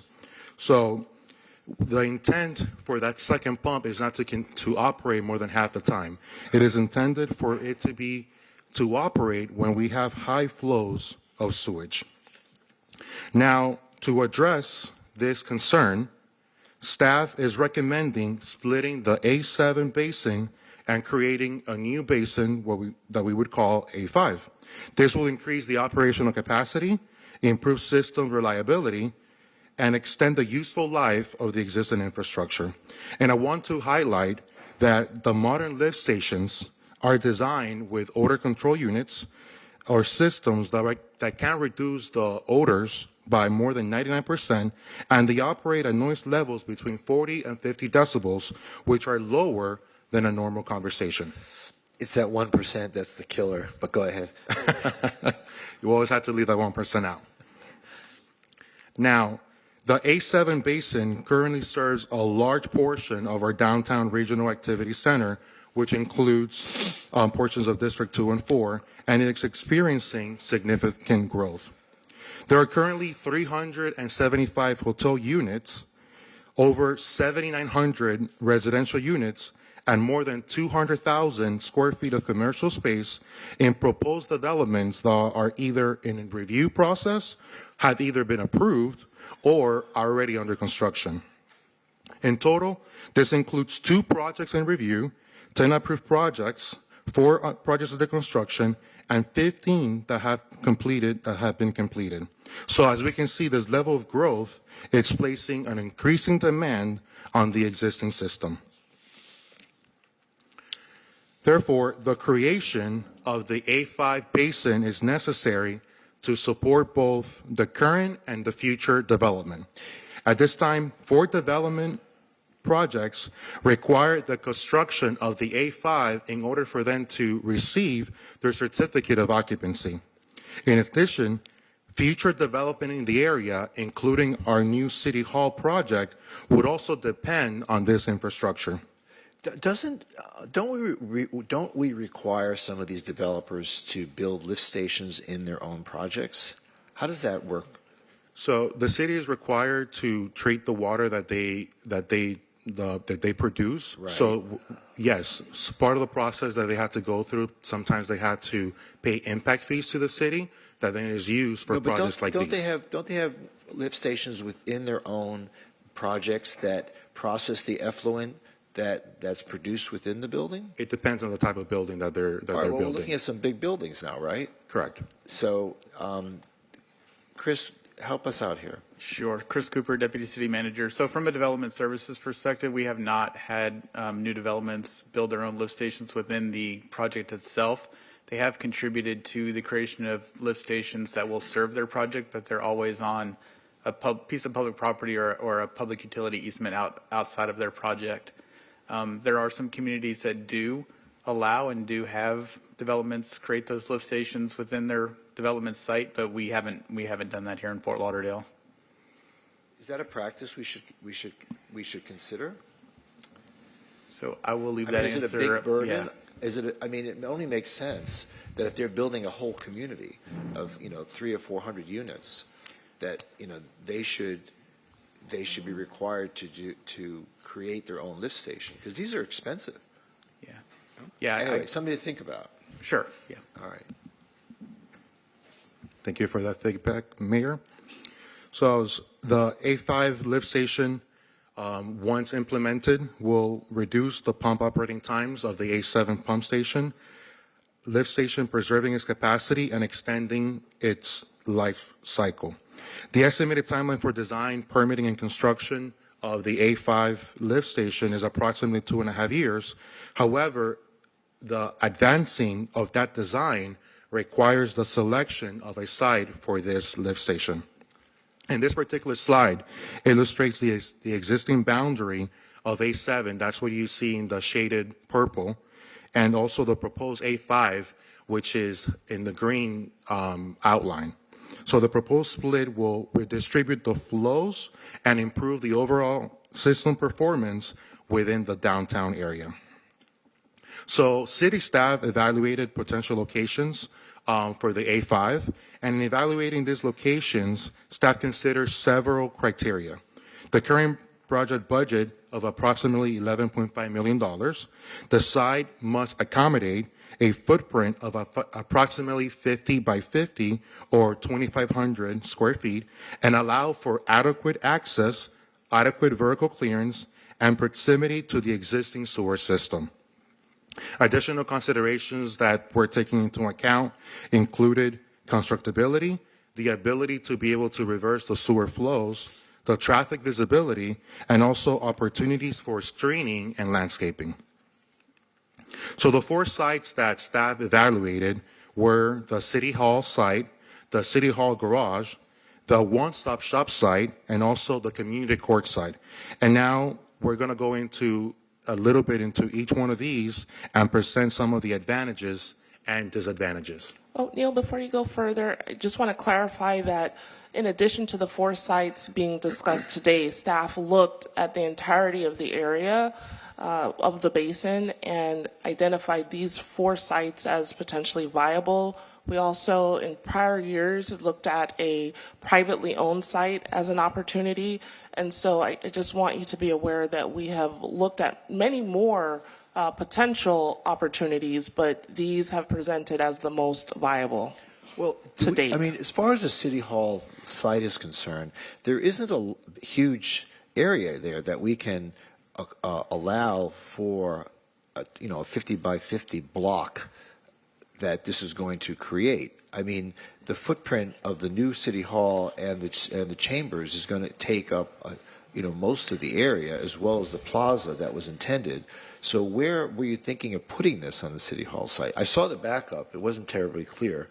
So that's a very good question, Mayor. So that would have to be discussed with, in coordination with the City Hall developer.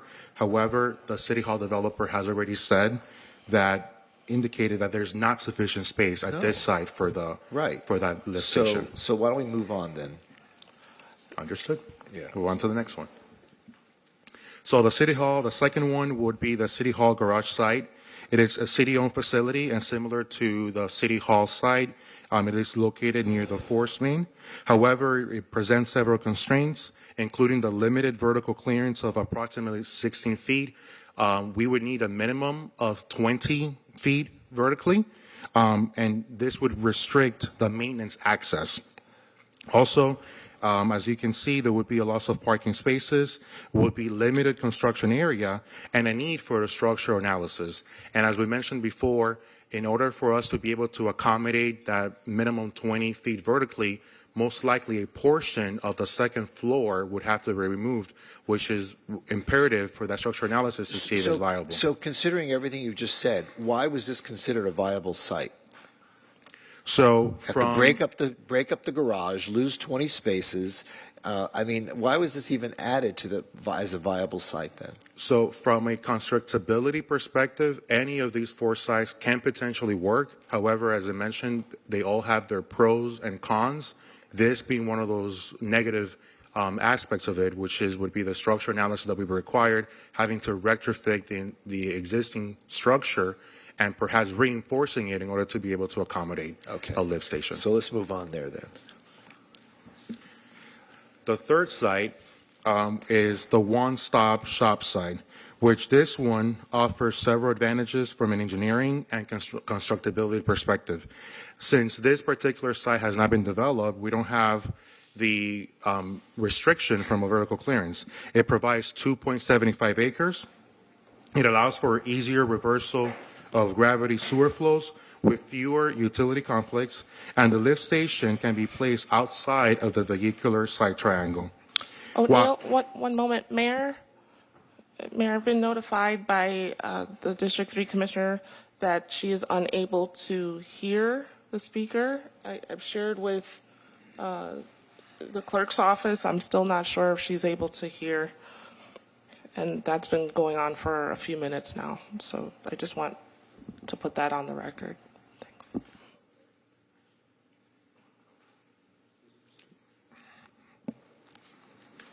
So something else to consider with this particular site is the future impacts of the site planning. This location provides the most flexibility. And also additionally, any concerns, as I mentioned before, related to noise and odor can be effectively mitigated through standard design features. And the last but not least, the community court site, it is not a city-owned property, so therefore it would require acquisition. And the most recent appraisal was approximately $2.5 million back in 2024. And with an asking price of $3 million at that time, which exceeds the current project budget. There would also be impacts related to relocating the community court and addressing the active lease on the property that extends through 2027. So here, this is a matrix of the 4 alternatives. It summarizes how each site compares across the key criteria, including the ownership, the cost, the constructability, and also the operational feasibility.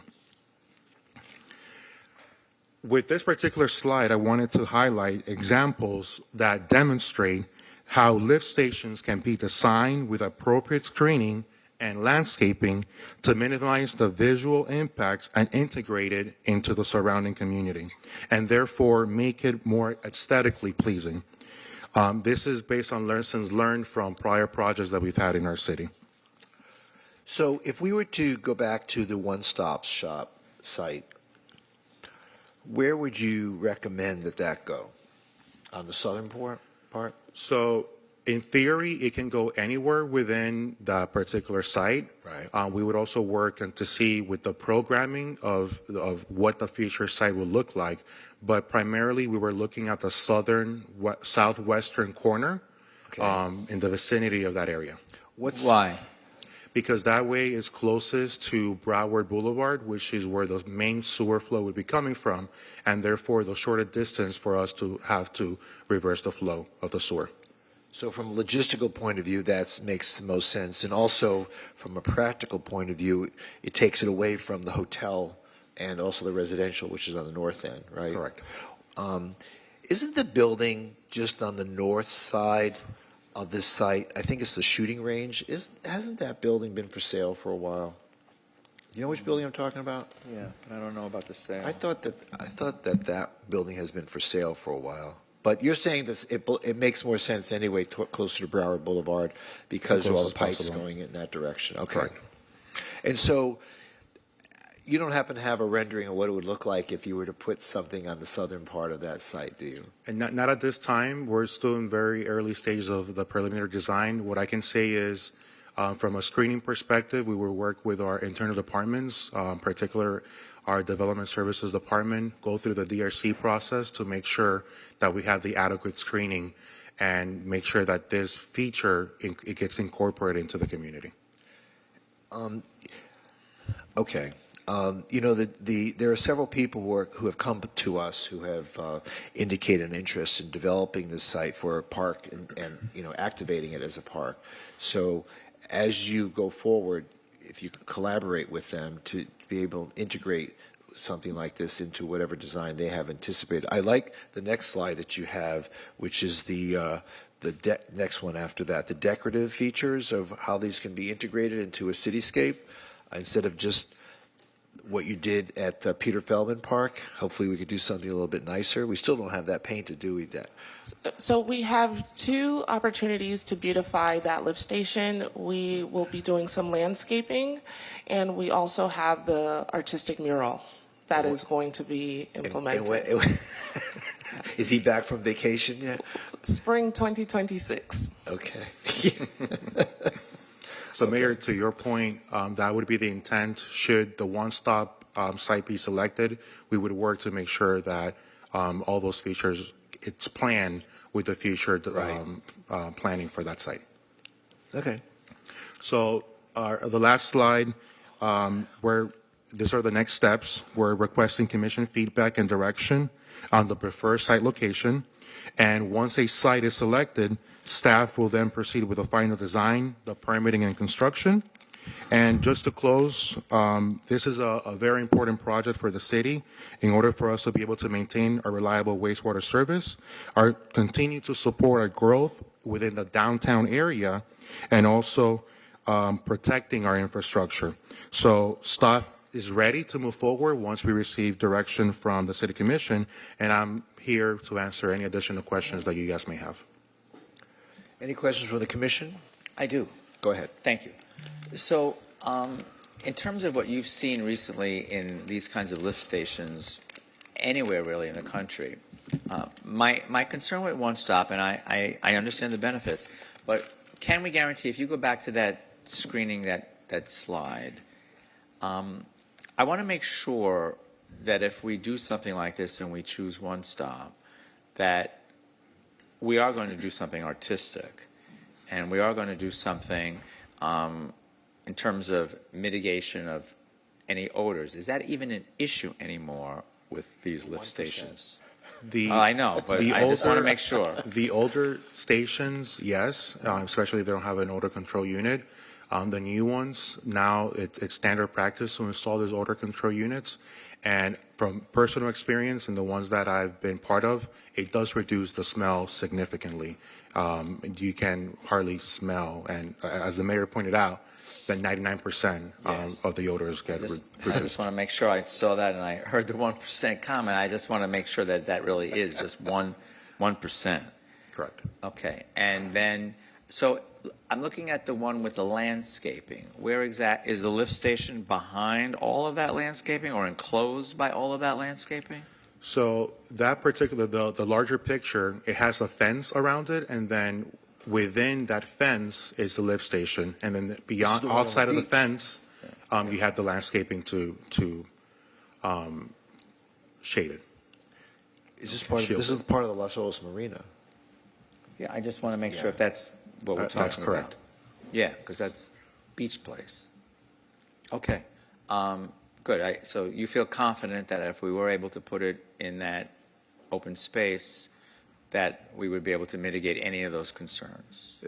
We do, and then we'll work very, very closely, like I said, from the lessons learned to make sure that we have a product that the community enjoys, and so it's not a sore. Let's talk about chicken and the egg. So we are in the process of hopefully going to be reimagining the one-stop shop site.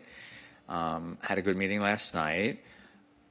Do you think that moving forward, the timeline for the lift station is going to come way before we ever do anything in terms of that site, redeveloping it, or what's the timeline here? I'll begin by sharing that we've done some preliminary design work already that would be conducive to the one-stop site, and it is anticipated that we would need to move forward with the lift station likely in advance of the reimagination of One Stop and however it will be implemented. As you know, we have to do a lot of outreach, planning, design, permitting, identifying the funding. So those things do take some time, even if we expedite that.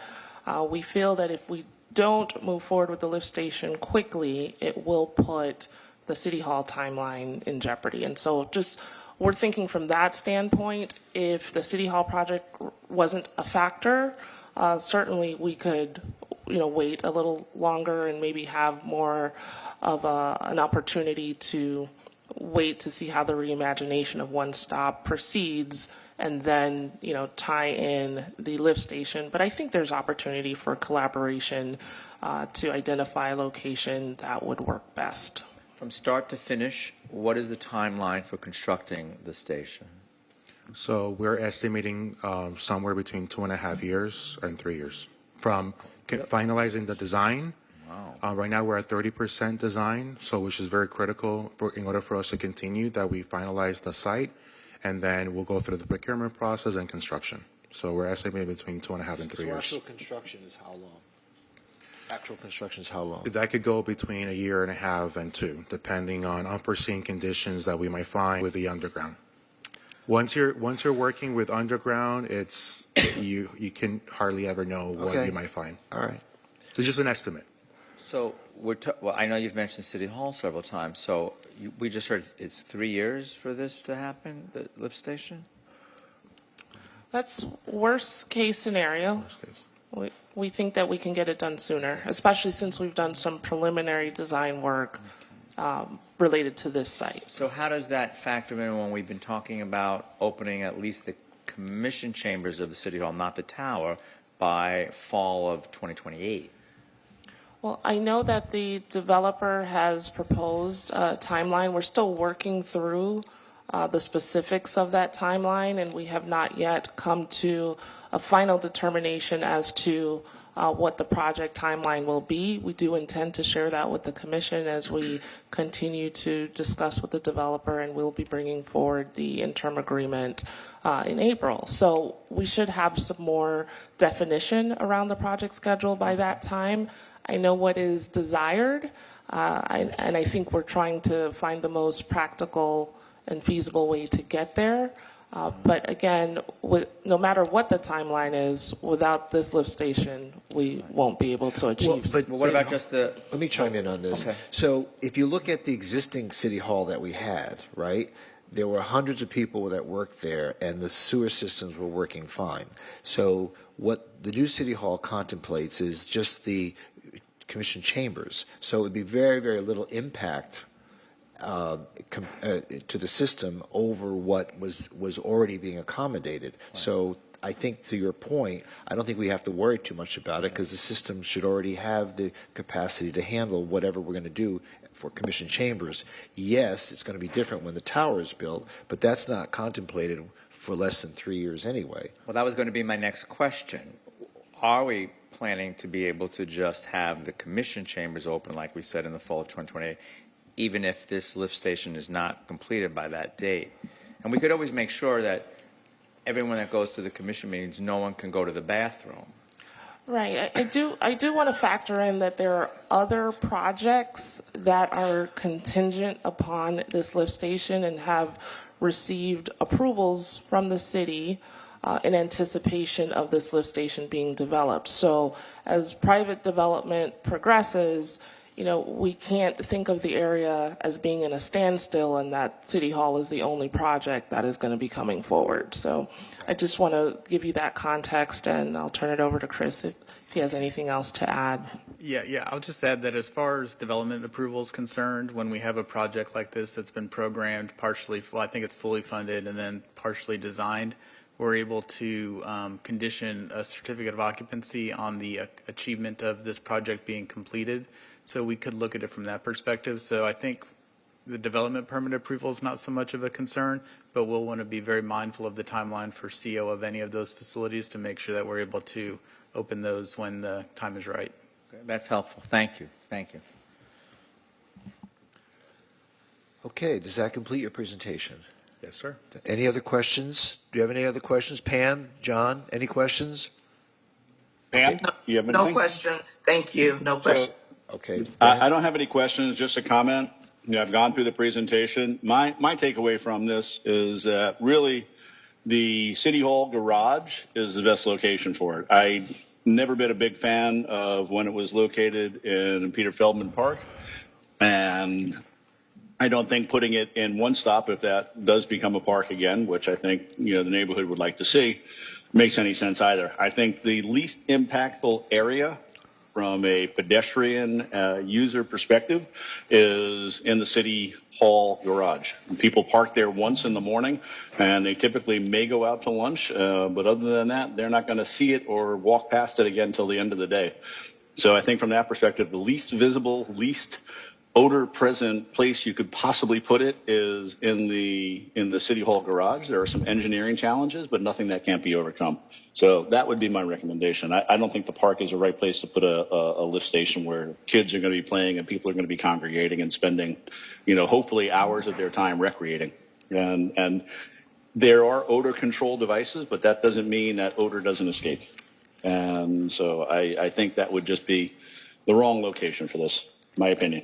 That's all.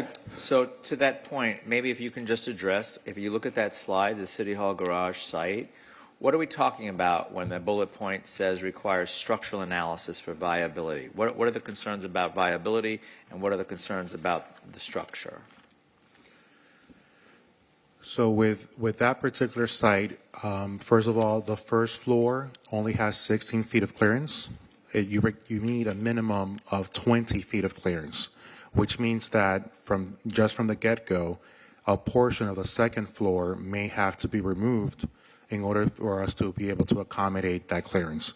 Also, from lessons learned from another lift station, A7 is also within a garage, and from conversations with our utilities department, there's some issues or concerns that we have with that particular one when it comes to the maintenance. It is a confined space. Also, the type of equipment that would be required in order to maintain a facility within a confined space would be different. Also, it provides limited access for vac trucks and to clean the wet wells. So, and also altogether increases the time that staff has to spend in maintaining these structures. So from that perspective, that's some of the concerns that the city staff would have. What about the gravity sewer reversing will be challenging? What makes it challenging? So you would have to cross, right now you would have to bring the gravity on 2nd Street, Northeast 2nd Street, bring it south along Northeast 1st Avenue from Broward Boulevard. So from Broward Boulevard, north, and then east on 2nd. So that's a much longer run. You would have to cross a lot of utilities on Andrews Avenue, which at this point may be unknown. That in itself would create challenges that we perhaps may not know necessarily until we open up the road. Also, the cost in order to do a longer gravity sewer rerouting, it's a lot more expensive. The longer you go, the more expensive it is. So is there any standard with regards to building something like this facility? I would almost say indoors, a garage. I mean, it's in an enclosed structure versus just outside. So the standard primarily is to have an open space, like the ones that we have throughout the city. On very rare occasions, we have them within enclosed areas. Okay, thank you. Thank you, Mayor. Can I ask? I'm sorry. No, go ahead, Mayor. I was just going to say, let's go back to the one-stop shop building, okay? There was a concern that because the current tenant has a long-term lease, but the tenant doesn't occupy the whole building, correct? I think you mean the community court? I mean the community court. Yeah, I'm sorry. I'm sorry, I misunderstood. The community court. Yeah, So, I'm sorry. so there are two portions of the building. One is what we use for the community court program, and then there is a convenience store operation on the western side of the building. That's where the convenience store is. Correct. Right, but it doesn't take up the whole space. The convenience store does not occupy the entirety of the building. There is a portion of the building that is utilized and leased by the city for the community court program. Right. So if we were to buy the building and then cut the building off where the convenience store is, that way they can still live out their lease, and the balance of the site can be used for a pump station, a lift station. I think it would be possible and require a renovation. I don't want to speak prematurely, but I do think it is possible. I mean, we don't need. I mean, it's much easier than thinking about we're going to break up the parking garage. You know, that's not. That doesn't even make sense because we would compromise the whole structure by trying to break through the second floor. So, you know, but looking again at the community court building, it's a very long building. I know I've been in that convenience store. It doesn't take up maybe a third of the site, and the rest of it would more than accommodate a footprint for the kind of lift station that we're contemplating. Chris, what do you think? So I think we'd have to do some analysis and evaluation. There's some things that I would want to look at to consider, which is, are there shared mechanical, electrical, and plumbing systems that would be disconnected should the eastern half be removed? Yeah. Also structural components, roof components, you know, with that portion of the building that remained, you know, what would it take to short and keep that structurally sound? The other thing to keep in mind is there is a proposed development just to the east. So by using the community court site in that eastern portion of it, particularly, we would be pushing that more towards that future development site. So again, just some considerations, things we'd have to evaluate to understand if that's a potential solution. Okay, I'm just trying to think outside the box here of how we can best accommodate this lift station, knowing that the further south we go, the better, and also keep in mind the county is now contemplating its government center just to the east here, just to the west, and they too are going to need the underground systems that we create in order to accommodate this. I think they're talking about 700 employees in their building. So just a thought as we move forward without having to write off the whole community court site as unavailable, when in fact we could certainly cut the building in half and still be able to use the site. And honestly, has anyone really approached the tenant? I mean, do they really want to stay there? If they do, that's their prerogative, I guess, but it shouldn't interfere with the operations of the city because a small convenience store wants to stay there. That's their business, that's their livelihood. I don't want to take that away from them, but at the same time, we're building our city, and we can certainly consider buying that site to be able to accommodate the needs that we now have. So just a thought, keep it in mind. So Mayor, to put this out, I would be strongly opposed to spending several $1 million to buy a building, tear it down, and build a pump station. Who's talking? Just want to be on record. Commissioner Herbst, Vice Mayor Herbst, we can't hear you. I'll try this once again. So I just want to go on record that I would be opposed to spending several $1 million to build a building simply to tear it down and build a pump station. I don't think that's a good use of our resources. Okay. Commissioner Sorensen. Yeah, thanks, Mayor. So, City Manager, what would be, based on this conversation, what would be the next steps? I'm seeking consensus from the commission on a location that we could determine as the site. I haven't heard that yet. Okay. And I might have missed this, but from a cost perspective, do we have an estimated cost perspective of one-stop, garage, community court?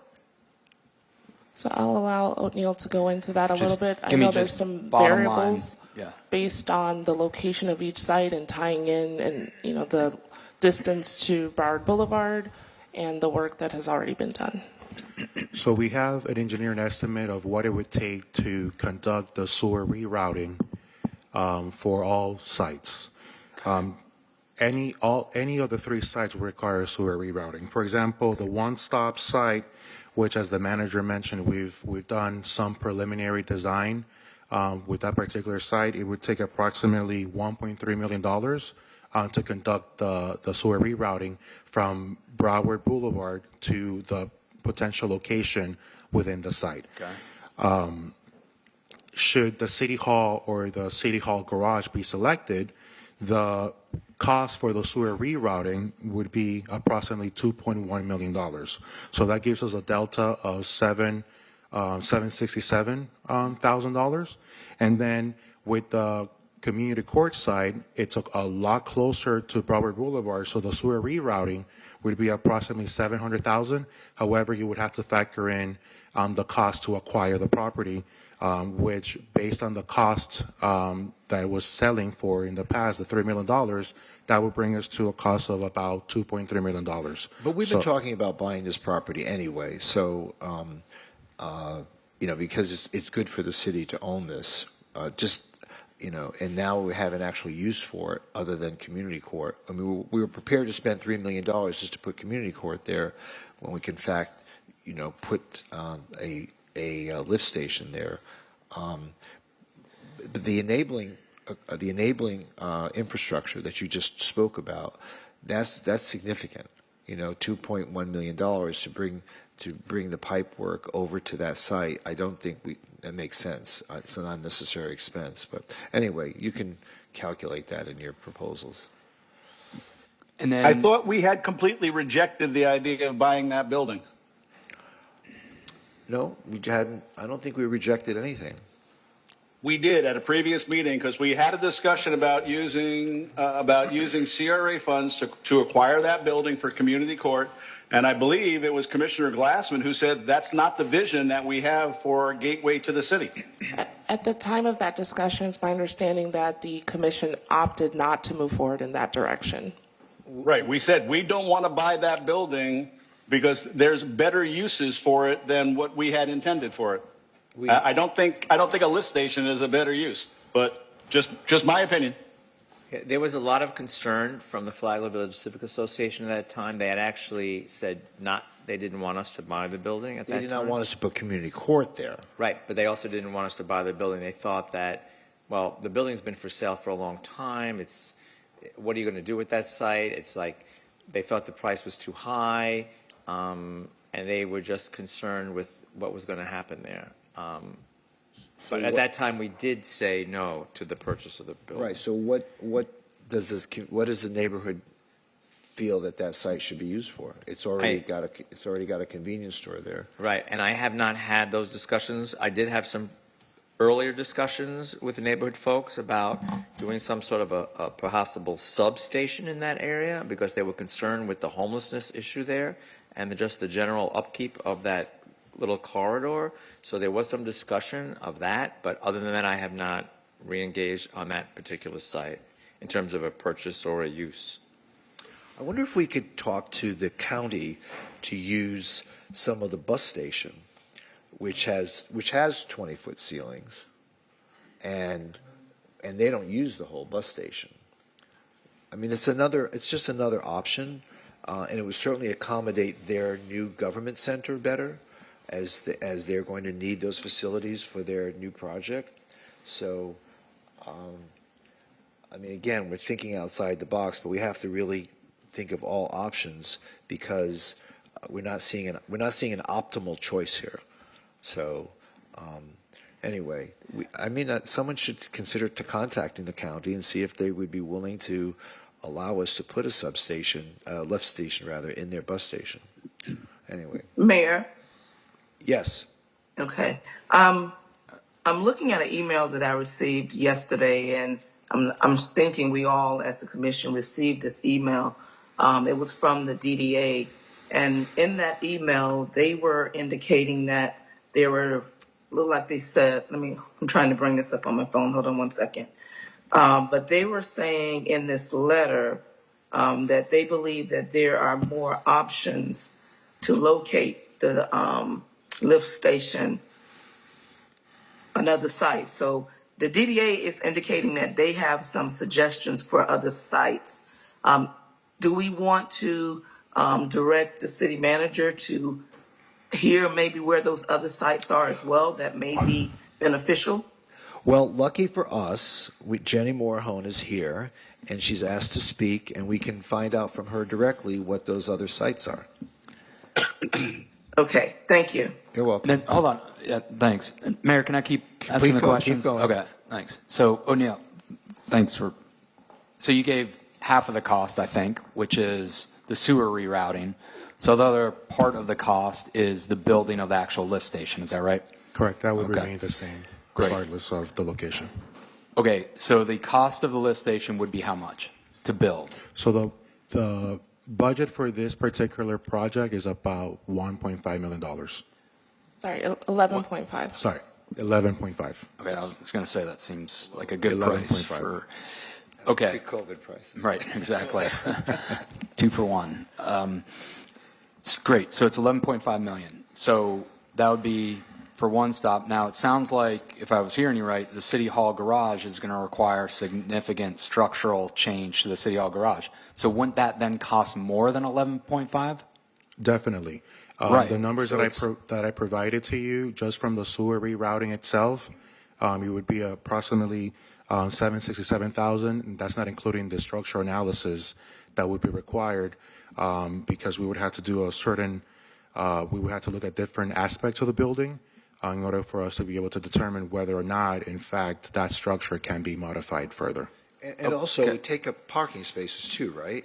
The loss of parking, correct. Because I know, like, the Community Foundation of Broward is planning on moving from Las Olas to 200 North Andrews.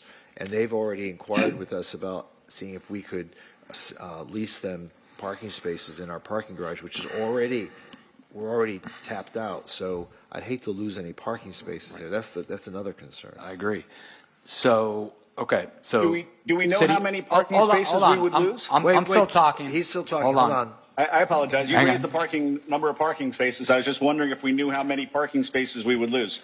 Okay. I want to just kind of amplify that. I'm Sure. curious. I think O'Neill said 20, maybe. Is that how many parking spaces we lose?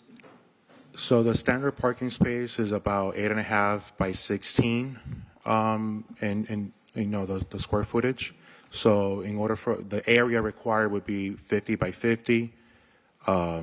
So we would have to see. Ultimately, the loss of parking spaces would also be where within the structure it falls under. So right now, it's kind of hard for me to give you an exact number. Okay. And then O'Neill, would there be a potential impact to the second floor?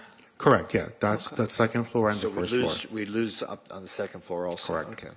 Okay, so there's, for City Hall garage, there's a loss of parking, unknown how many spots. Right. So then going back to the cost, so for City Hall location, it's 2.1 million to reroute. Then walk me through the other costs for City Hall.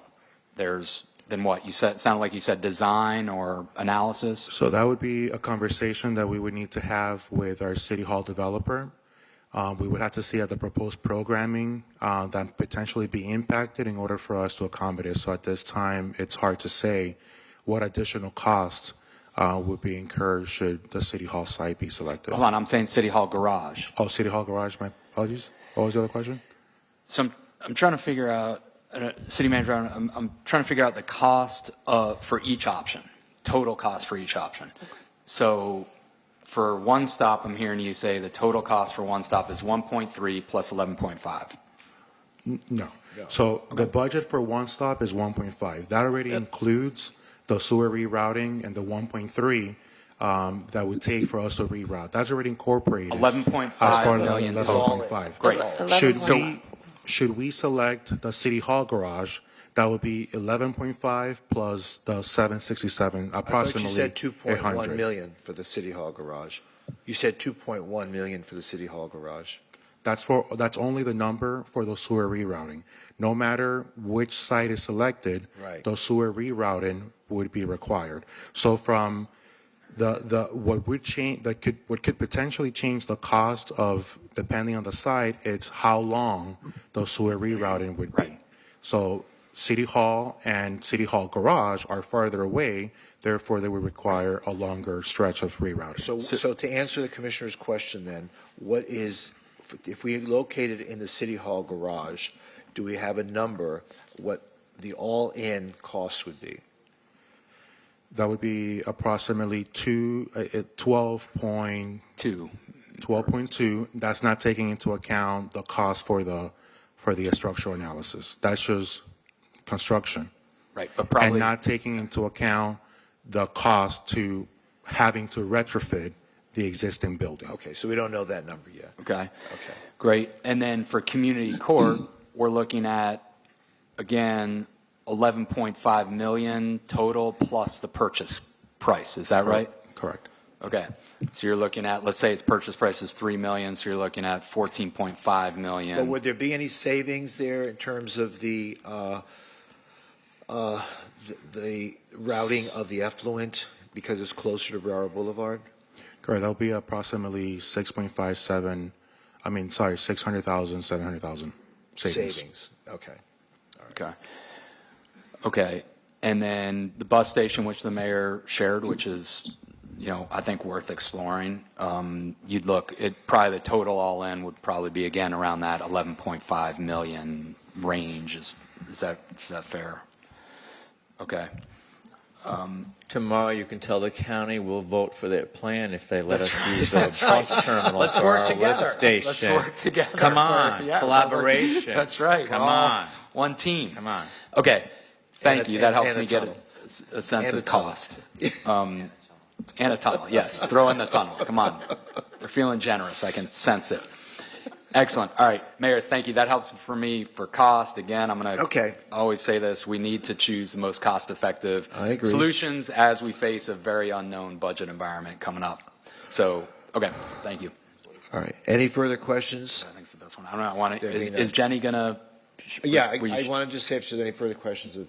Okay, Not the thank you moment. so much. Thanks. Okay, Jenny Morhone from the Fort Lauderdale Downtown Development Authority. Good afternoon, Mayor, Commissioners. I wish I were coming up here with, here's the site, it's free, and let's move, because we know that this is an incredibly important infrastructure investment, and we've been talking about it for several years. I think where the DDA board was a bit caught off guard as an entity, maybe not individually, but seeing the 4 options presented last week and not having maybe a chance to restart some of those conversations on other lands within the area that may have happened years ago, knowing that some market trends have changed and maybe there are some unique new opportunities. So certainly we don't want to see a slowdown of this important project, but I have received input from at least 4 different board members at the meeting last week that said we would love to sit down with staff looking at alternative options to make sure with the information you're presented with today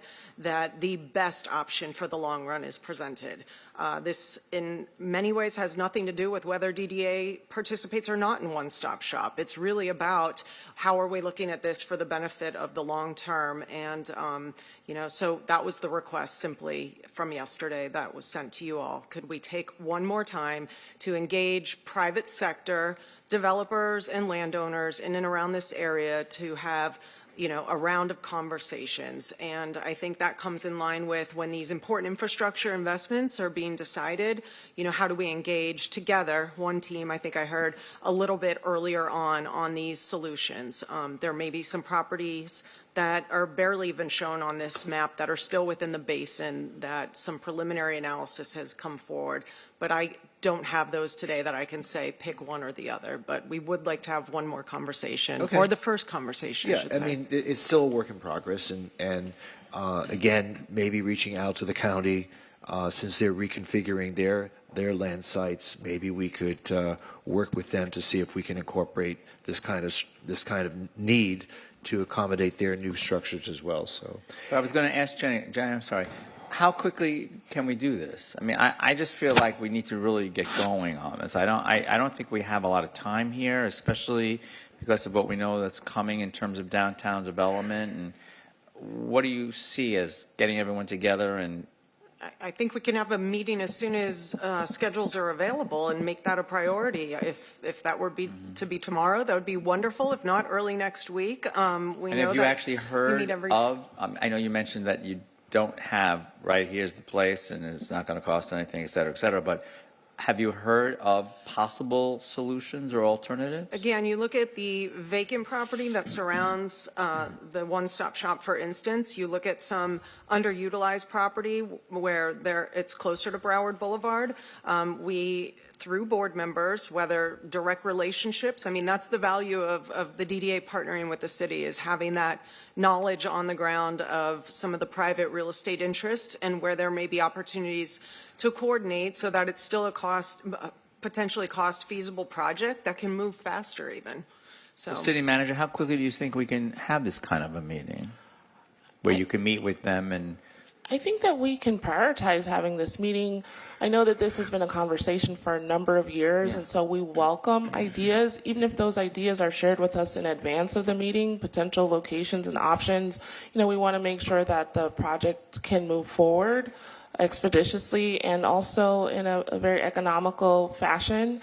So if there are private property owners that have recommendations or there are sites that we should consider, I want to keep all of the considerations in mind, but we will prioritize having this meeting. But anything that can be sent to us ahead of that meeting, we would evaluate it as soon as possible. okay, that's great. Good so feedback. I'll I'd take encourage that back. everyone, let's get going. okay, thank you.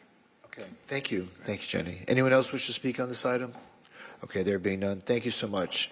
All right, moving on to business 2, presentation of the evaluation.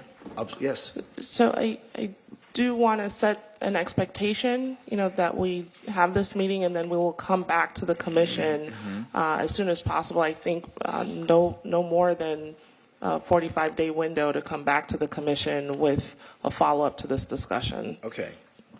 All right. Business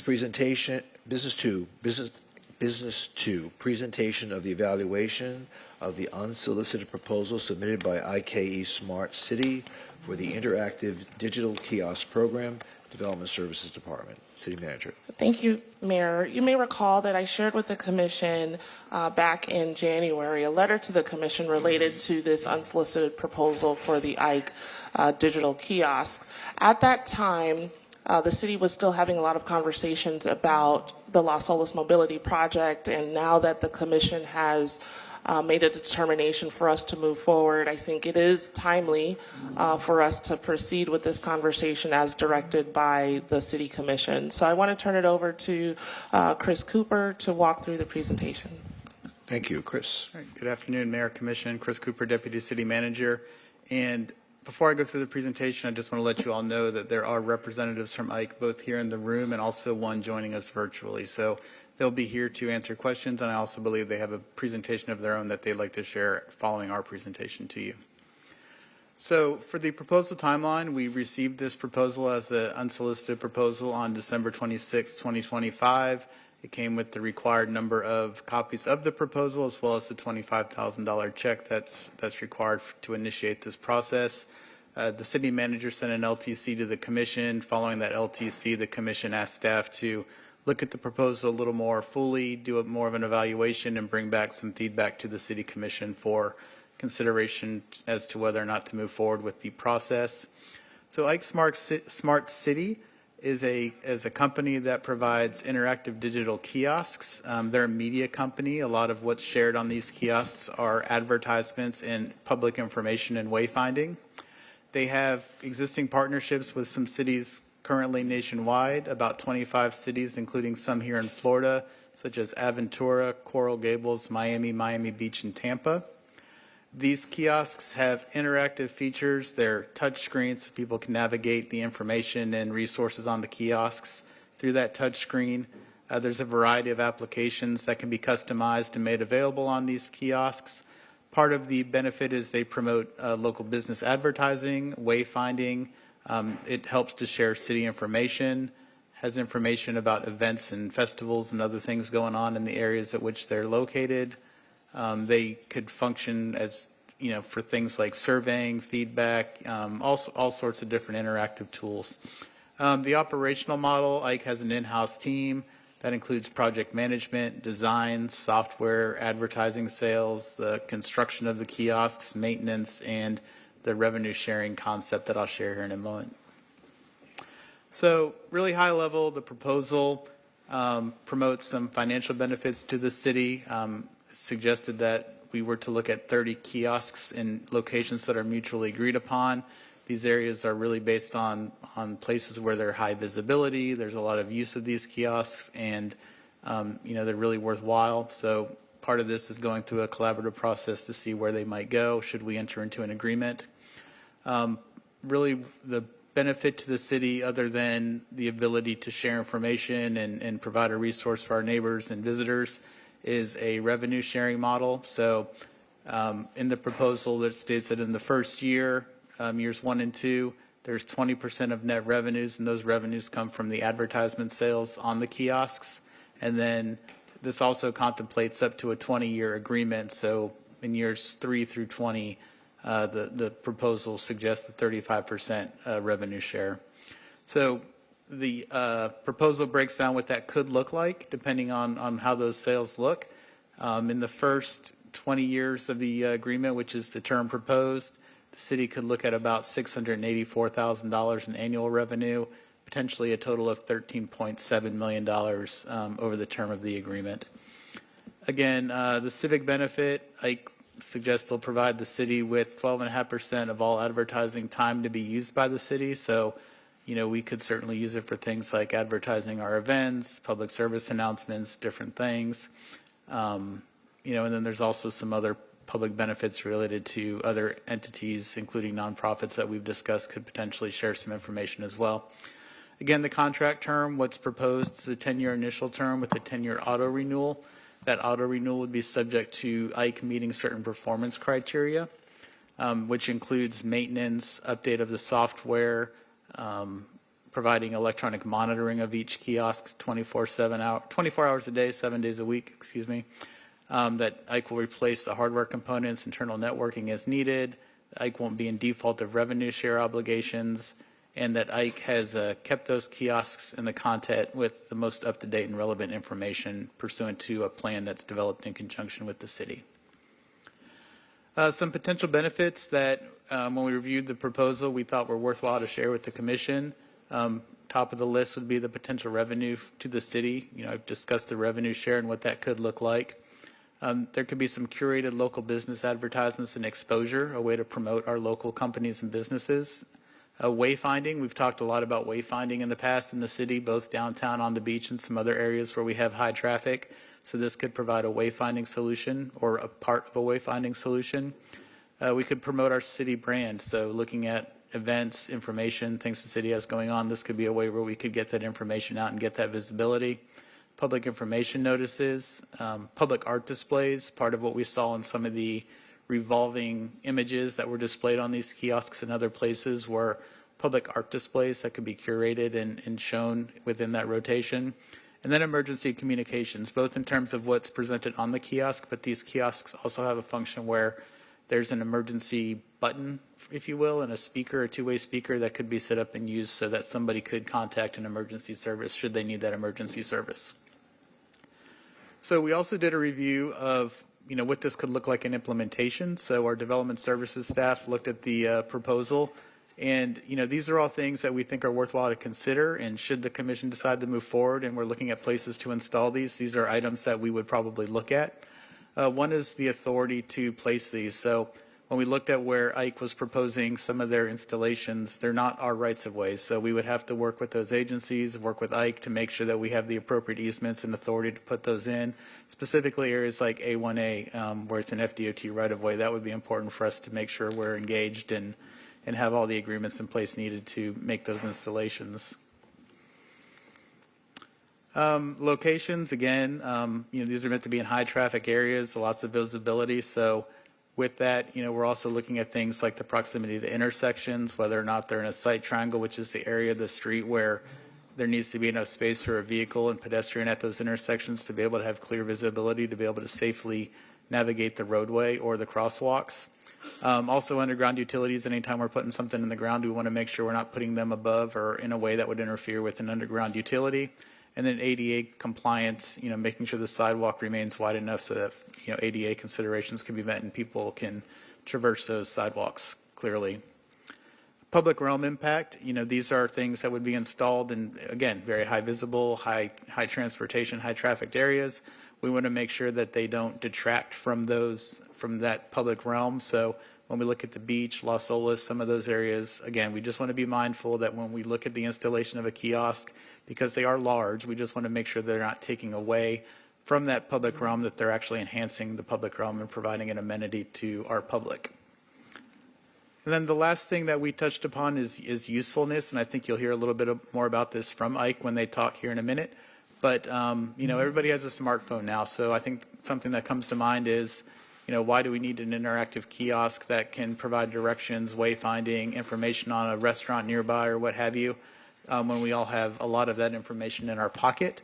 I think what you hear from IKE is that they worked very hard to make sure the information provided in the kiosk is curated in a way it's relevant, it highlights local businesses, and makes sure that things that you may not find just in a Google search or an Apple Maps request are highlighted here because they're more local and they're something that we want to promote and highlight in a way. So the information provided, again, is I think meant to be more curated and more specific to where the kiosk is located than what you typically find on your smartphone. So with that, again, what we're looking for today is if the Commission would like us to kick off the unsolicited process, and which would mean we'd come back with a resolution to accept the proposal identify a public benefit, and initiate a competition period if there's anybody else out there that has a similar product or concept that would compete with this proposal.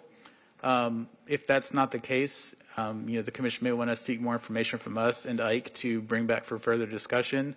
And of course, if this isn't something the commission would like to move forward with today, you could tell us that and we could reject the proposal and move on. Okay. Thank you so much. I appreciate that. You indicated, City Manager, that the representative from Smart City has a presentation, but I have Matt Sacco, who just signed up for questions. You don't have a presentation, do you, Matt? I'm sorry? I do not. Oh, I didn't think so, no. The representative, I believe, from the company is available and online.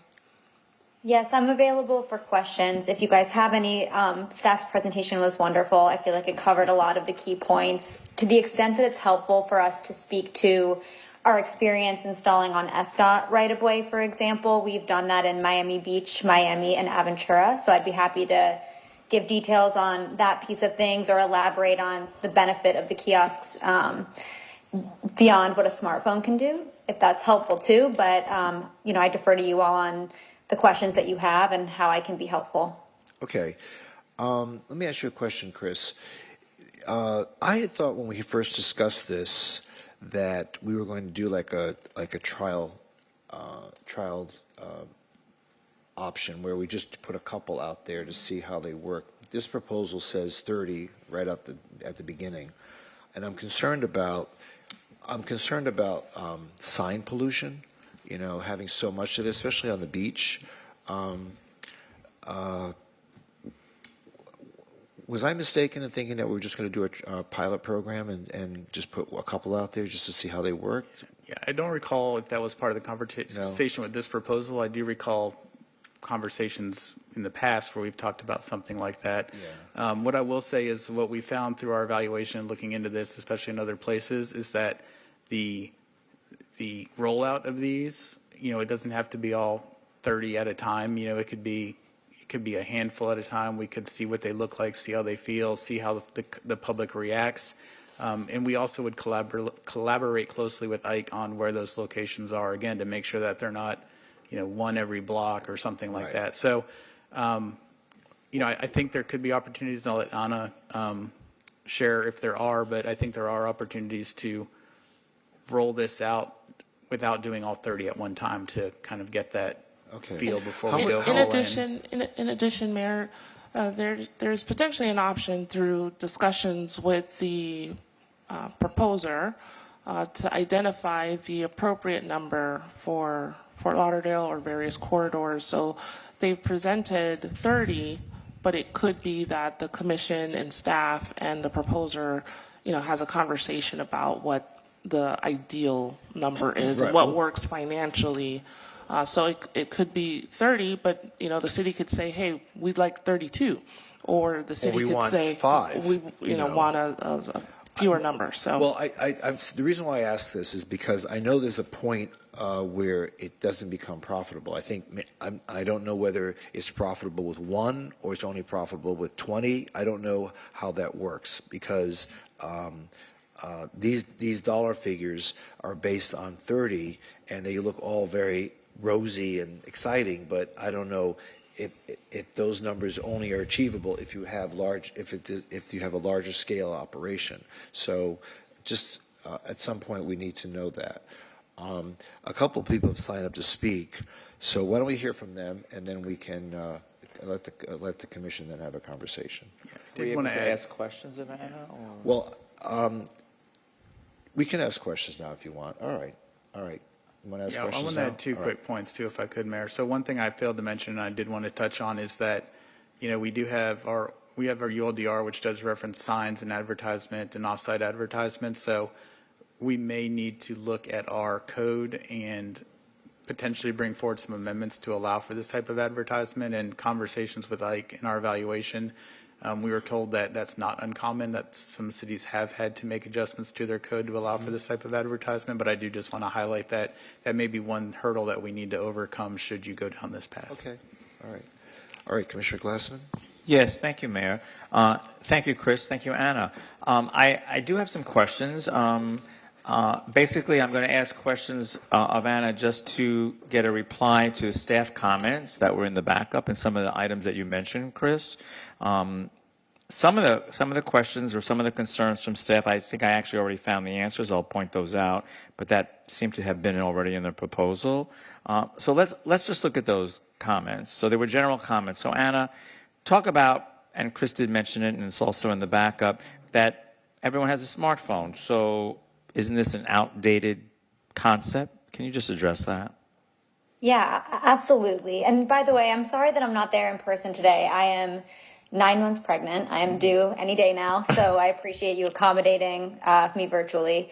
So yes, the kiosks definitely serve a different function than a cell phone. They are a discovery tool that does not allow placement when they are being interacted with. So if you were to click on the Eat and Drink application on a kiosk, it's going to sort all of the restaurants and bars and dining establishments in the area based on proximity to that individual kiosk.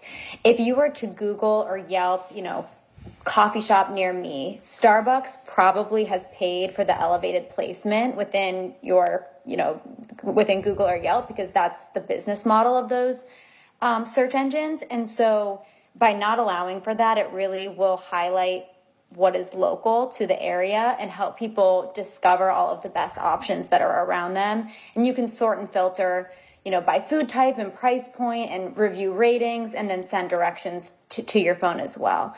The other thing that's different between the kiosks and your phone is that it's a messaging tool for the city in a way that someone's cell phone would not be. So it was mentioned in the staff presentation that one of the 8 slides in that advertising loop is dedicated to the city, plus any unsold time, which our business is very seasonal.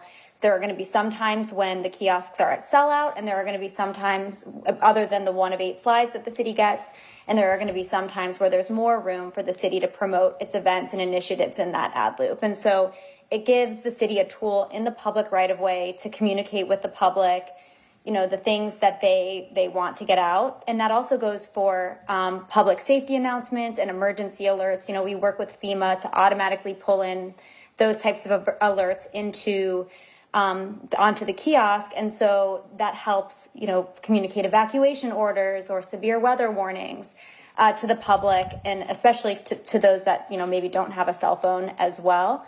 And then there is emergency functionality on the kiosk. So there's the option of having security cameras and an emergency call button that would enhance public safety in a way that, your cell phone wouldn't have, a security function or a security camera functionality. The kiosks create free Wi-Fi as well, which is especially useful for international visitors.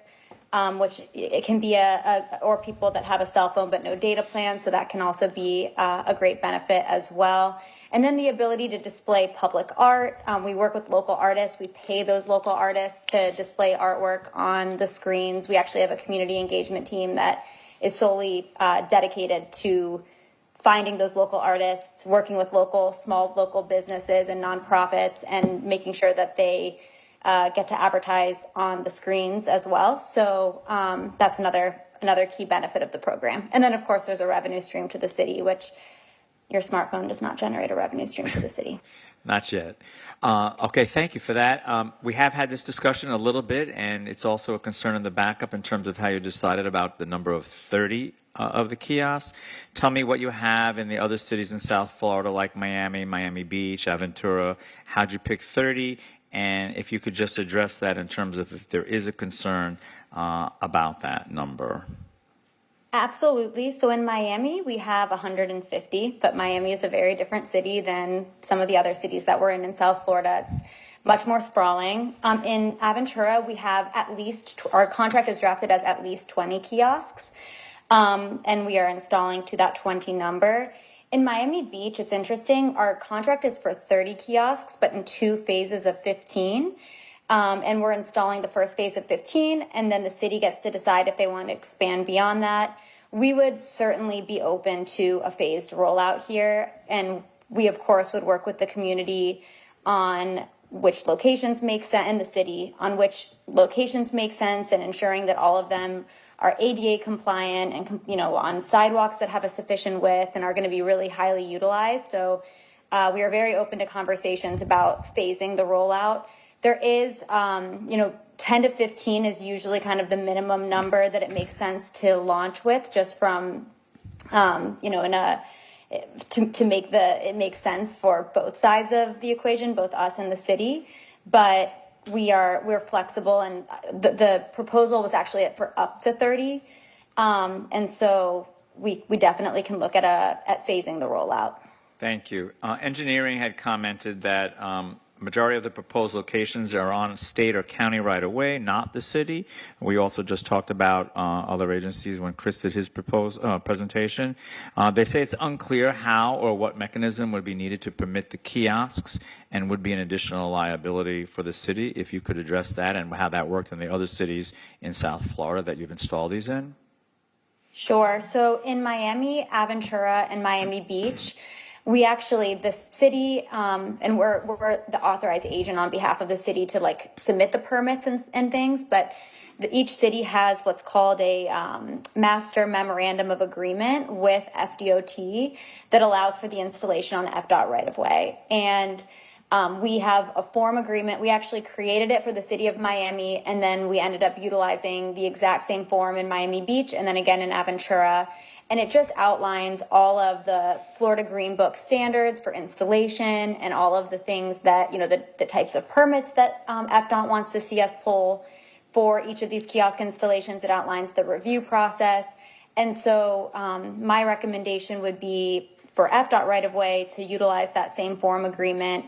It was an administrative process through FDOT, so FDOT was able to sign it without it needing to have any public process associated with it. And in all of the other cities that we're in, where we have one of these FDOT agreements, the FDOT agreement and the agreement between the city and Ike were approved during the same meeting, just to ensure that we would be able to install on FDOT right-of-way. In terms of county right-of-way, we actually did work with Miami-Dade County to install, but I understand that Fort Lauderdale is not in Miami-Dade County. My recommendation, because there's just a handful of locations that were on county right-of-way, would be to focus on city right-of-way and FDOT right-of-way, at least for the initial phase, just because those two have a much clearer path to permitting and install. Thank you. What about the question that was in the backup about the safety issue for passing vehicles? It's a distraction. If you could just address that. Sure. Yeah. So the kiosks they're relatively small, right? The screens themselves are 65 inches on the diagonal. There is no documented, evidence that these do cause a safety concern for drivers. I think there are things inside of your car that are much more distracting than something that's on the sidewalk. But really, these are of a size and format that they are more pedestrian oriented, and so we have not seen any safety issues come up in any of our cities. We haven't seen any reports that they create safety issues. We would, of course, comply with all code standards. So setbacks from the curb, complying with sightline triangles, just to ensure that they are placed in locations that will not create safety concerns. Thank you. There was a comment about them not being able to be placed within 10 feet of underground utilities, but I think you have addressed that in the proposal. On page 27, as I read it, it looks like you do make sure that you hire a civil engineer to assess these locations, and then you basically make sure that everything is going to work. Is that correct? That's correct. We would hire a local civil engineer, and we would submit for permit for every individual location and ensure that they meet all code standards, including utility offsets. Okay. And all other. And then setbacks. also, it does say that one of the comments was that they will require electric source to function, which will generate monthly costs. But I believe, again, in your proposal on page 20, you manufacture, you install, you operate, you maintain at no cost to the city, and that includes the electricity, right? So that is correct. How do you power? How are these powered up? All of these kiosks.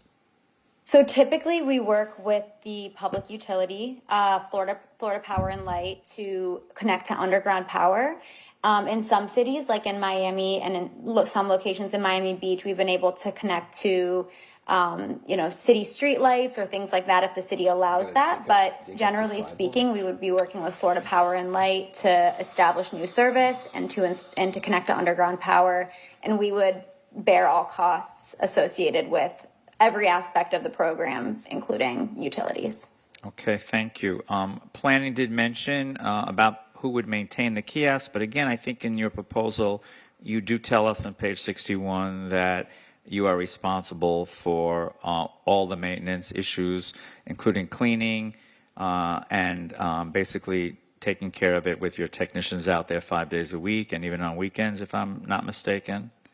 That is correct. Our contract would outline all of our maintenance obligations, but our typical maintenance obligation is 5 days a week, boots on the ground. Someone goes out there and cleans every single kiosk. One of those days would be a weekend day. And then we also do 24/7 electronic monitoring, so we would be alerted if a kiosk were to go down. Thank you. And we have heard from Chris that there are some issues that we might have to deal with in terms of code amendments because of the signage. Have you had experience working with the other cities in terms of how they might have to have had amendments to their ordinances that you'd be willing or able to share with us so that we can do that as well? Absolutely. And in some cities, we've even been able to avoid amending the sign code, and we place a new definition for interactive wayfinding kiosk with advertising in the public right-of-way code. So we could share plenty of examples in South Florida and nationwide where we have done very narrow code amendments that, don't allow for the proliferation of other types of signage, but really narrowly allow for this type of technology since it sort of is a unique type of signage. Thank you. Again, we've discussed just briefly pedestrian connectivity and mobility. That was also a comment from planning, that these kiosks are inappropriately placed, distract physically and visually from the pedestrians. I want to make sure that nothing is set in stone in terms of these locations and that you will be working with staff. I know that I have received letters from, I know a lot of these places where you're planning on putting them, I've received and I've seen letters of support from the Central Beach Alliance for the Beach, Flagler Village Civic Association, Coley Hammock Homeowners Association, Sailboat Bend Civic Association, and just today we received an email from the Downtown Civic Association. So do you work with neighborhood associations in terms of placements as well as working with city staff? We do. We, of course, defer to the city on how they want us to engage with the community, but our typical standard is we work with both the city and community organizations to work on not only the placement, but also the content on the kiosks. And, every kiosk can look different in terms of branding and functionality by neighborhood.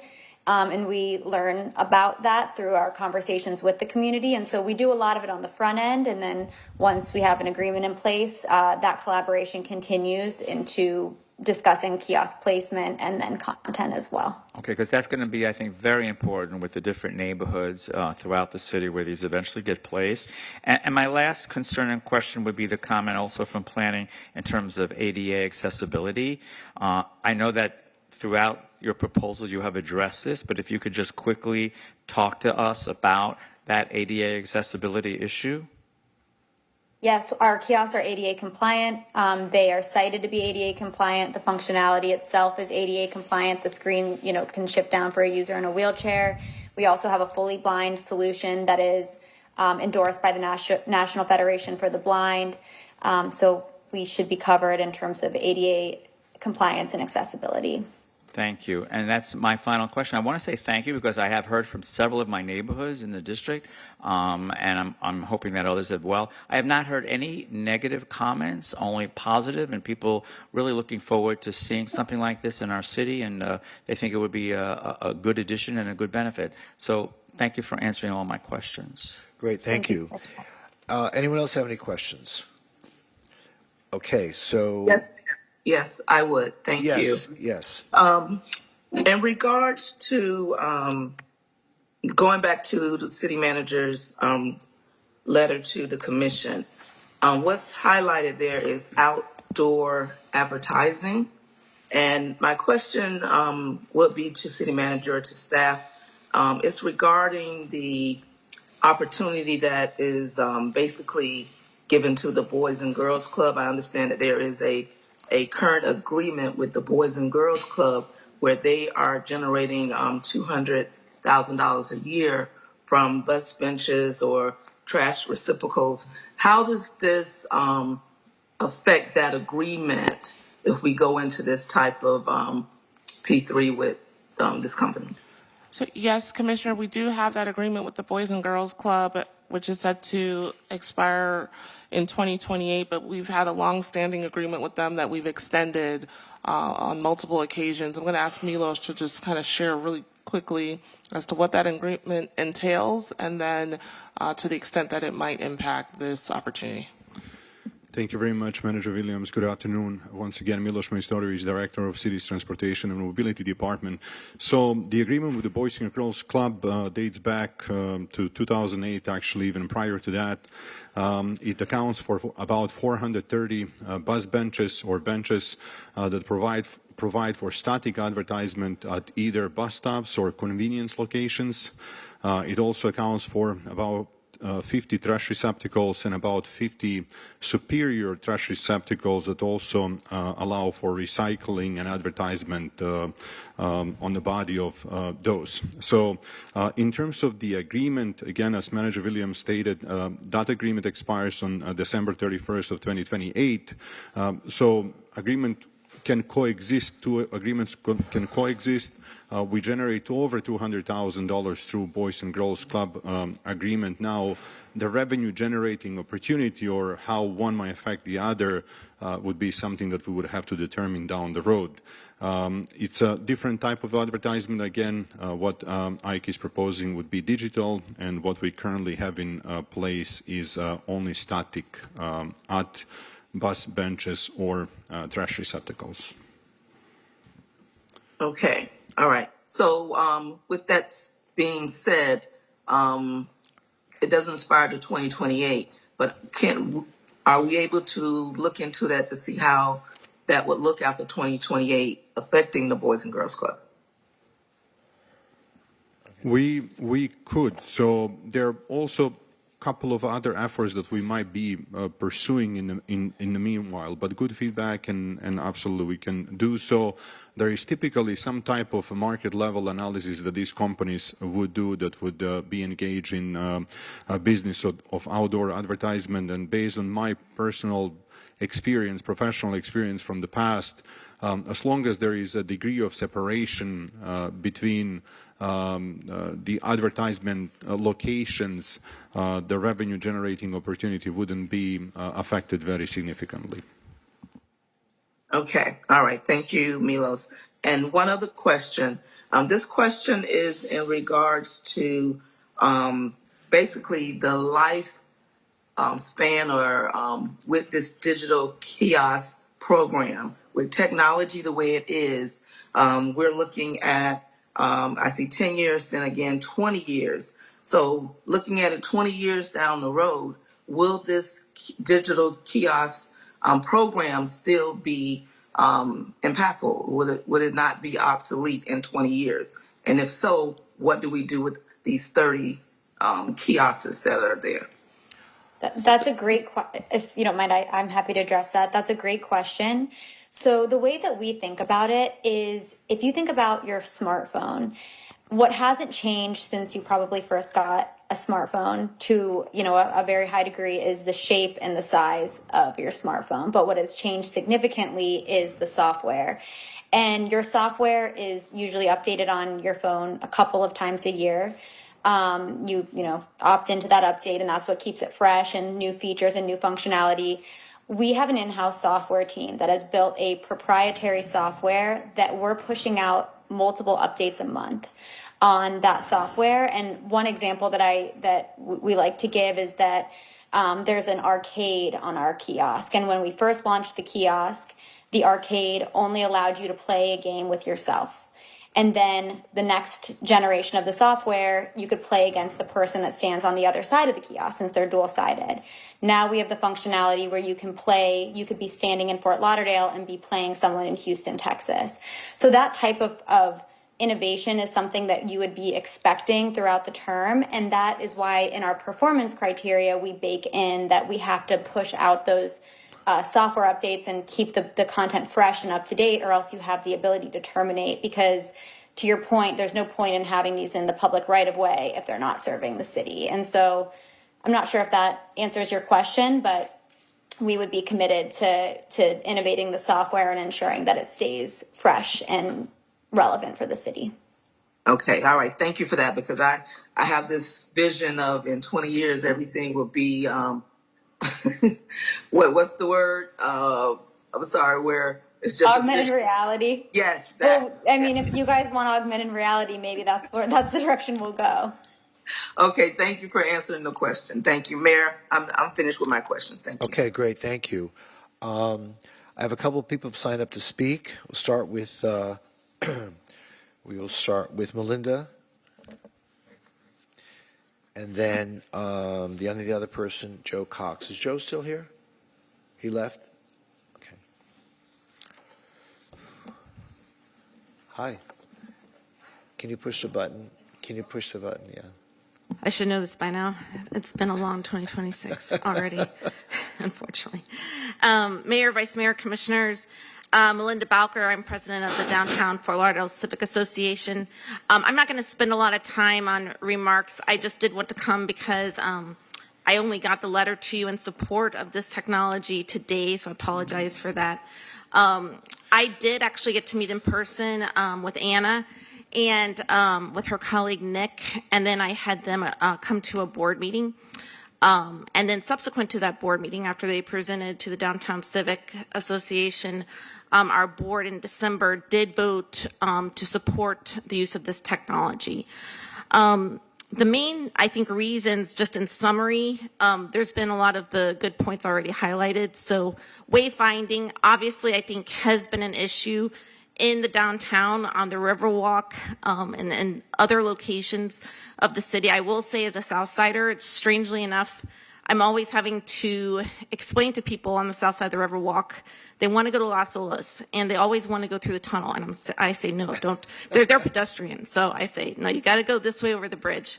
So wayfinding is a big deal, I think, still. And I don't think the phones are solving it. I think safety is important. We really liked the fact that there's a call button and that there's cameras. And those are options that I believe are free. And so we are actually interested in this potentially in a few areas of Riverwalk. And I think, that's city property. The other thing is the connectivity. I'm not sure if this was emphasized. Sorry, I got to put the glasses back on. The kiosks offer free public Wi-Fi within 100 feet. And given that the city is spending money to bring broadband to our park system, the use of these kiosks in several city parks could be considered. The other thing is the non-car public transit location and information sharing. We were actually interested in the kiosk being at water trolley stops. Potentially, they could also have information connected to the Lauderdale system so that you can actually see where the water trolley is.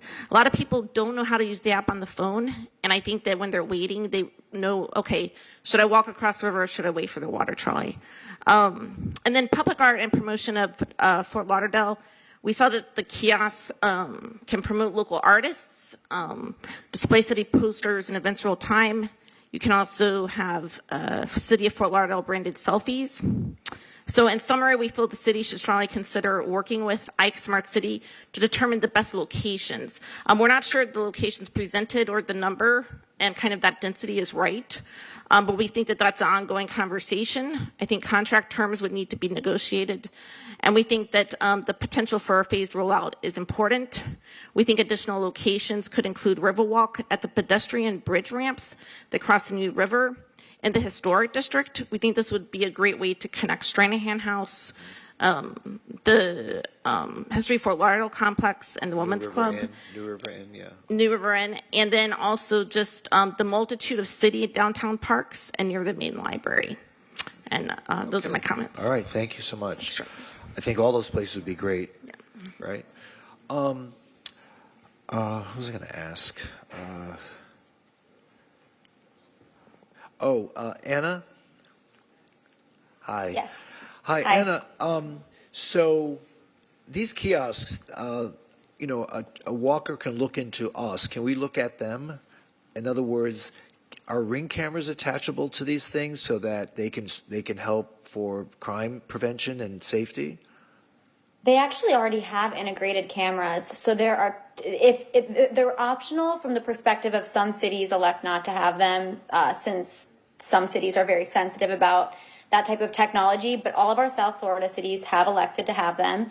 There are 2 cameras, one at the top, either side of the kiosk at the top, that are capturing the scene sort of on the sidewalk in either direction. And then there's a pinhole camera above the emergency call button on the spine of the kiosk. So if someone presses it, the security camera is able to capture that footage as well. Oh, good to know. Okay, very good.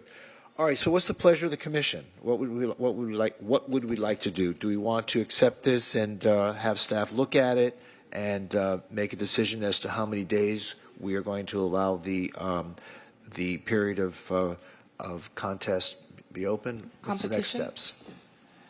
Competition period. Mayor, a couple thoughts that I have.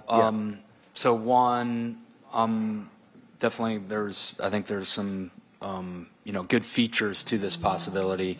I think I like the idea, and I don't think we have to get to this granular level, city manager, but the phasing of a rollout makes sense.